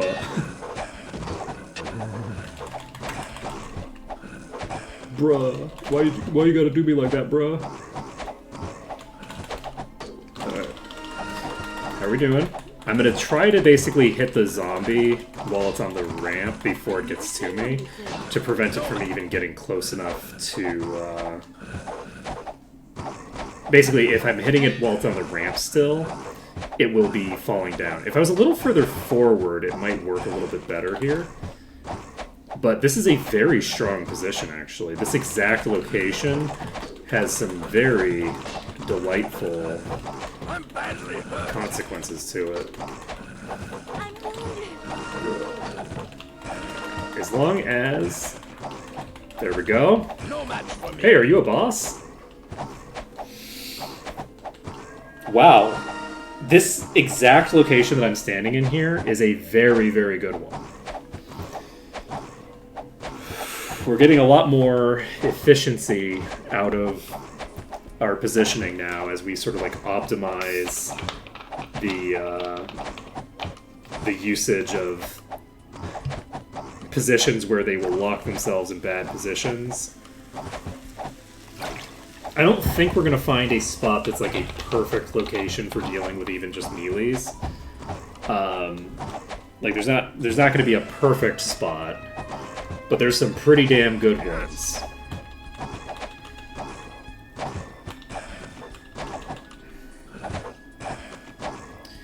This is definitely one of the very, very strong positions. So, we should be golden here. They could hypothetically proc an instant death effect on me. That's really the only thing that I'm concerned about right now is getting an instant death proc, because that'll require a reload for that. But as long as we don't get an instant death proc, we should be able to get out of here with 3 new belts off of that pirate. Level 9 completed, and we can just town portal out of here. So that we don't have the extra time spent. So, mission successful. We can cure disease on you. We can cure disease on your friend here. And we can cure disease on you. Very nice. So, save the game. We finished up that section. We are now eligible for 91 on everybody. That was actually quite a lot of EXP that we got there. Pretty cool. Powerful We this have is. this. Because I think I wasn't that close to leveling. But yeah, we're now 1 level away from being able to use our 2 level 92 required legendaries. That's a pretty big deal.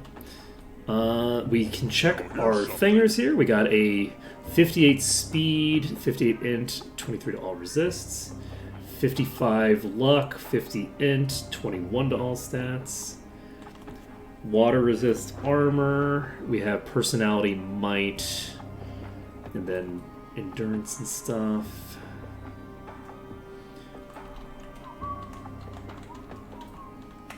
Okay. Cool beans.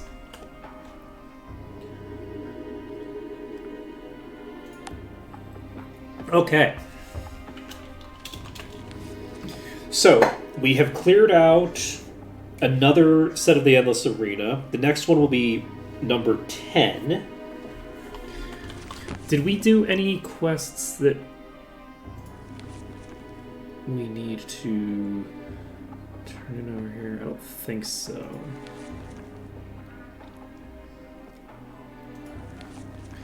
So the next place we're going is back to Tularia. So we're going to head over to Tularia. We're going to clear out the dungeon there. We only have 20 minutes left, though. So since we only have 20 minutes left, where the Naga hides turn in? Do they turn in the place that I was just at? They probably do. Might and Magic 8 Naga hide.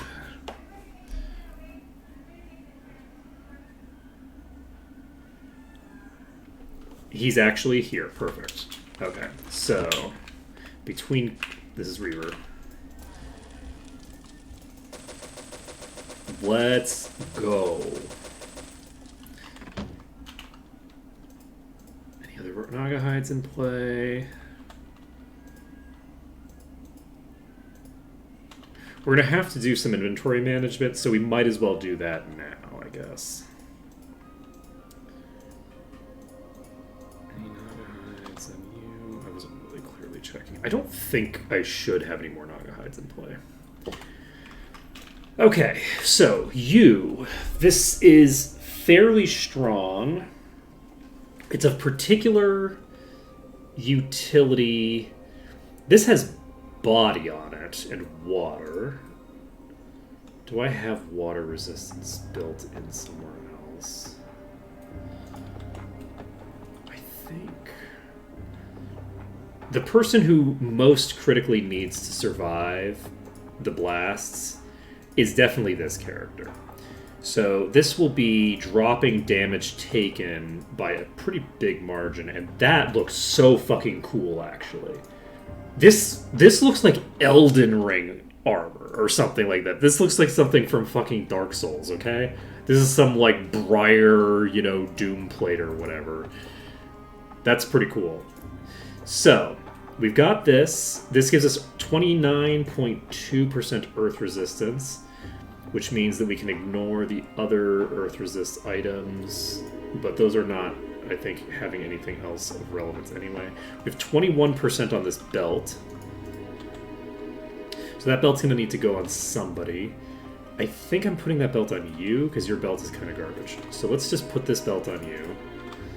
This will give you 21.7% earth resistance, which is not too shabby. I don't think you have any earth resistance built in to anything that you have that's important, right? Do you have any earth resistance at all, even?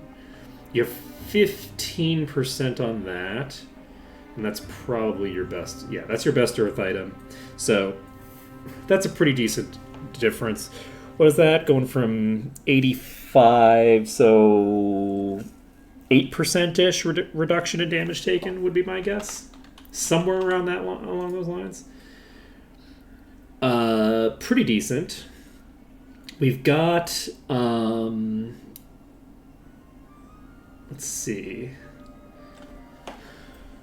Whatchamacallit's next? Let's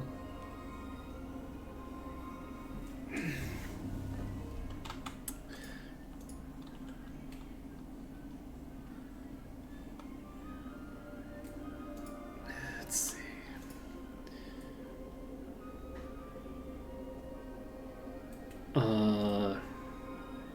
I completely lost my train of thought. I have no idea what I was thinking.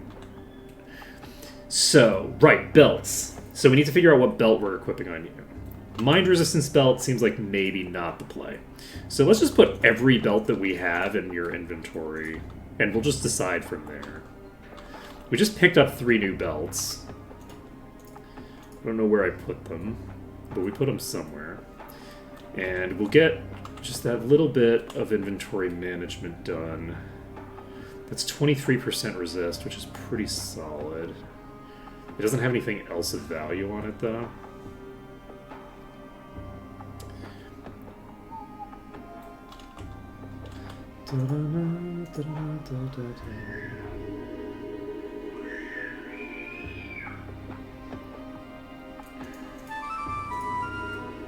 Let's see.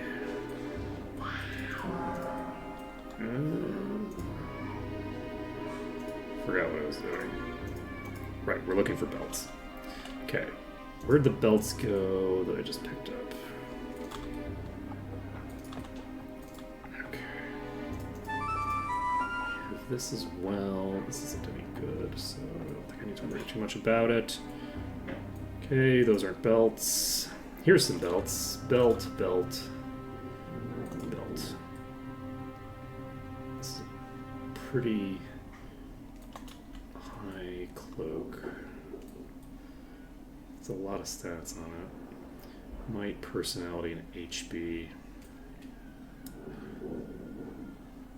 And it has resists on it that I don't need. This has 21%. I think I'm going to slap this onto you for now. Just for okay. We're so close to being able to use this. We can fucking taste it. It's so close. It's so fucking close.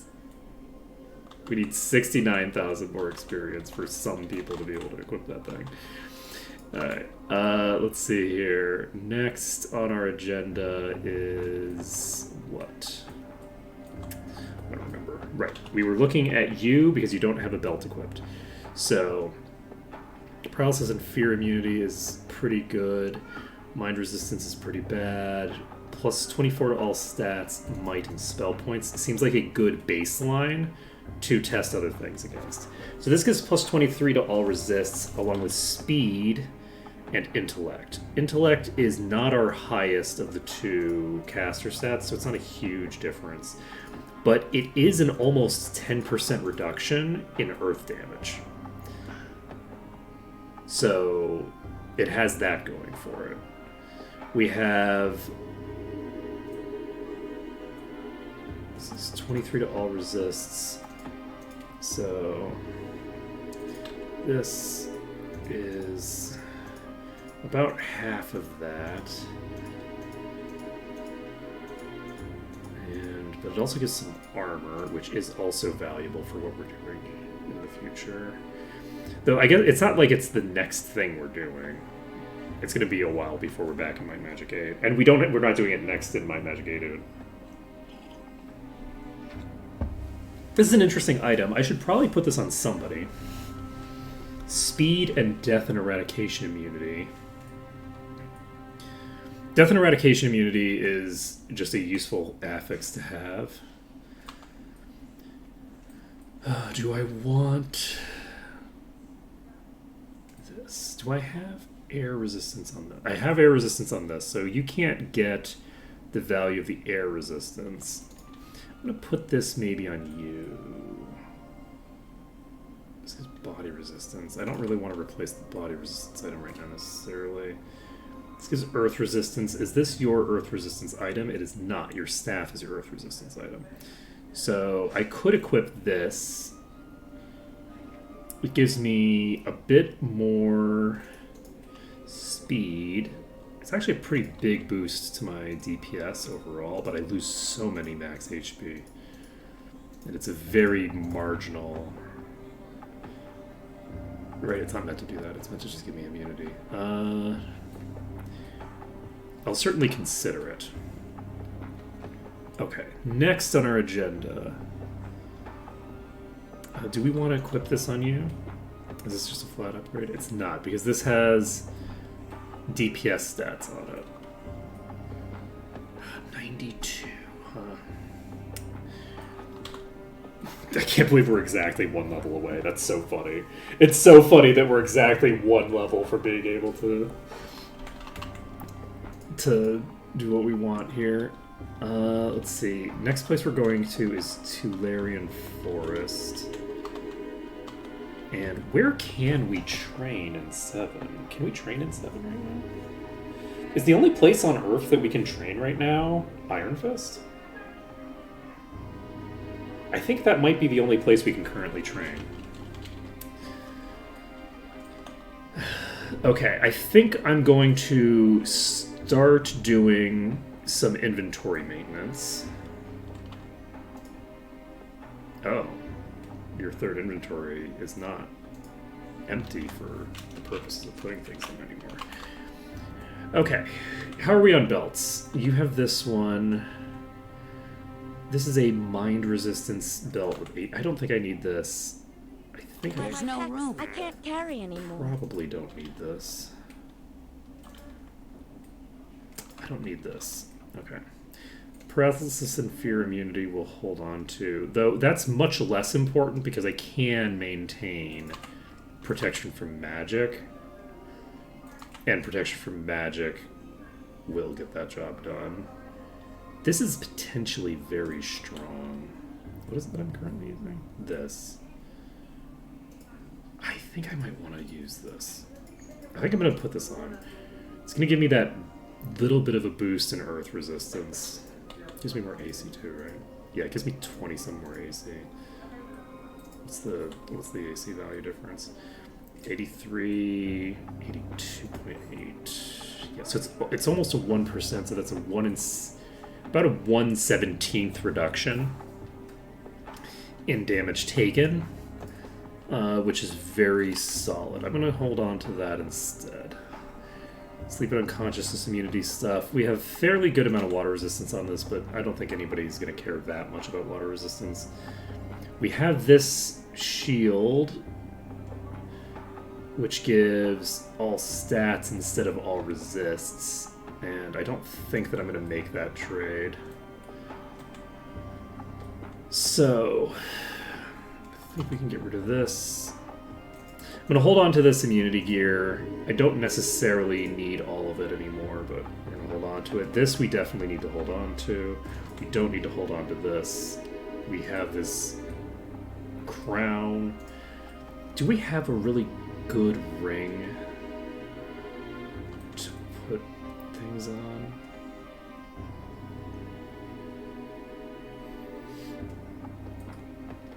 It is a little bit tempting, honestly, to make this ring legendary.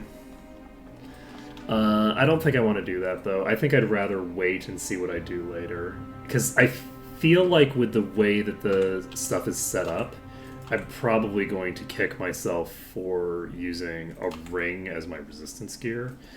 Because the rings have lower values. So, because the rings have lower values and you can't stack them, I'm going to want to just use either a chest piece or like a two-hander or something like that as my resistance I can't pieces. fit anymore. I think that what I'm looking for in terms of my two-handers now is I actually want dual resist two-handers, because if you can only put it on one item, you want it to be as high as possible on that one item, right? So the intention, I think, makes sense to just put it on the two-hander and max out the value. And so for some characters, I'll be able to have more resists than others. Which is going to be interesting, actually. The ability to dual wield two-handers. I'm actually not going to... I don't know why I thought I was going to get rid of this. I'm not going to get rid of that. That has resists that I might It won't fit. There's no want to room. equip eventually. This isn't like a straight downgrade. This is just an item that is valuable in different circumstances. In fact, it's actually better for me right now. This is something that I need to hold on to until I go into the place. That was just being silly. Okay. I'm actually not going to do this yet.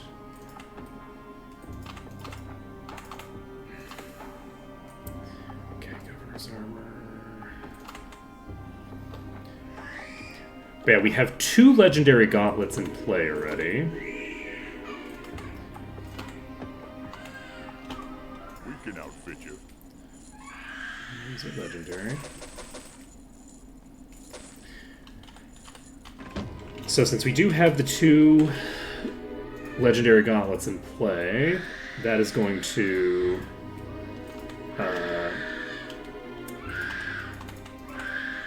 mean that we're going to have less need for those over time. Man, I really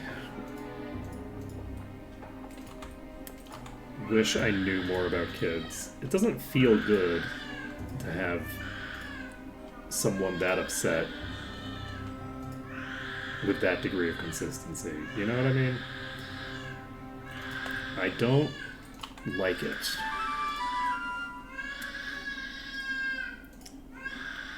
I feel like people should be happy. We can outfit you. Okay.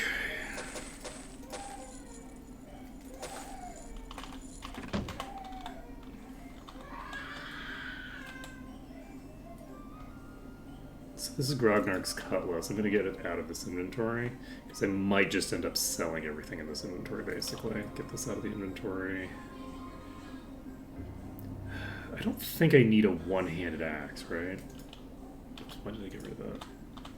That's the wrong. Okay.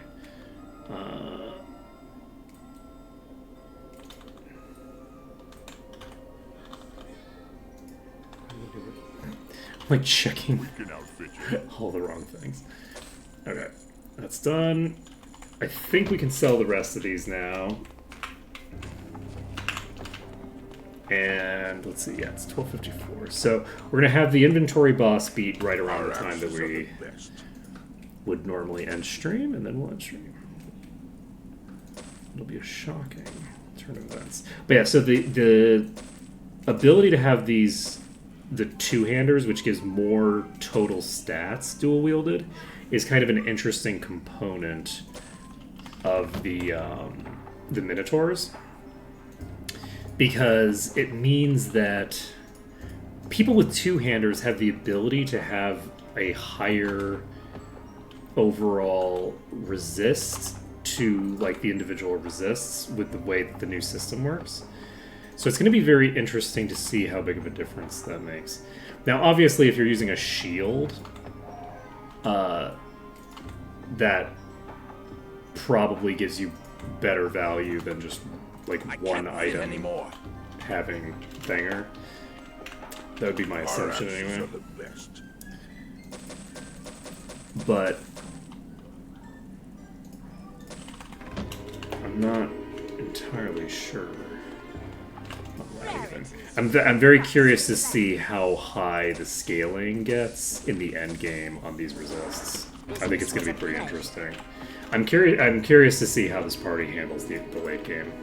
I'm hoping that they handle it pretty well, considering that that was kind of the point of doing like a second run. I also wanted to just test the bolster mechanics generally, but like the reason that I wanted to do a second run immediately was because I wanted to see if I could get a better lead-in to the late game and see if I can just get the entire sequence of Thingers done. Which we'll see. Let's see. We're level 86. We have access to 91, but not access to 92. It's somebody's birthday, apparently. I think it probably isn't even somebody's birthday, honestly. Though it would kind of explain why someone's been screaming this whole time, because I feel like people's birthdays are the times when people get the most overstimulated. So that would actually make a lot of sense if there's a bunch of events going on. But most likely it's just like a playlist they have. Let's see. At any rate, I think... Do we want to TP... Maybe we don't need to TP yet. We need to go to Tularia. I don't know if we can level up here right now. Or not. We can go to Antagaric. I don't know if we can level up while we're here. Can we level up in Arathia? I don't think we can level in Arathia, right? We could potentially level up in Titalia. We can probably level in Titalia, but we can't town portal there. I could just walk to Titalia, but I don't really want to bother. So we're going to quickly check if we can just train here. And if we can train here, we'll train. If not, I think we're going to end things here for now. I think this is a good place to end things for the day. So tomorrow we will be We'll be doing this dungeon. We will not, however, be following up this dungeon immediately by progressing into the castle through that dungeon, unless that dungeon doesn't give us enough to surpass Might and Magic 6. If that dungeon it doesn't give us enough to do Might and Magic 6, then we will immediately just proceed to the next section of the dungeon and call it a day. It is interesting having gotten all those quests done in that zone. I was a little concerned that there would just not be enough experience in Might and Magic 7 and 8 to be able to like keep up with Might and Magic 6. But turning in those quests in Might and Magic 8 gave an enormous boost to our overall level. So that boost is going to be pretty damn huge. And so once we have the ability to start turning in quests, I think things will normalize more. Because I think you typically end all of the games at roughly about the same level. So I think that the quests maybe make up a larger portion of EXP in 7 and 8. I could be wrong on that. We'll see how it goes. But I was a little worried that we were going to be spending a huge amount of time like having finished both 7 and 8, and then we're just doing 6 continuously without getting any more benefit out of that bolster. But we'll just have to see. So that's going to be it for today. So thank you for watching. It's been an absolute pleasure streaming for you today. I do feel bad about not being able to do the dungeon that we were in, not being able to make it work, but we'll come back to it once we finish Garrett Gorge, and we'll have 2 more legendaries at the very least. We might find more legendaries along the way, but we'll have 2 legendaries at least that we unlock at level 92, and we will hopefully have a little bit of a better setup. We might even have a couple of promotions done. It really depends on how much EXP I get for everything. I would imagine that we'll have the night promotion done at least by then, but I don't know. We'll see. That's going to be it for now. Later, folks.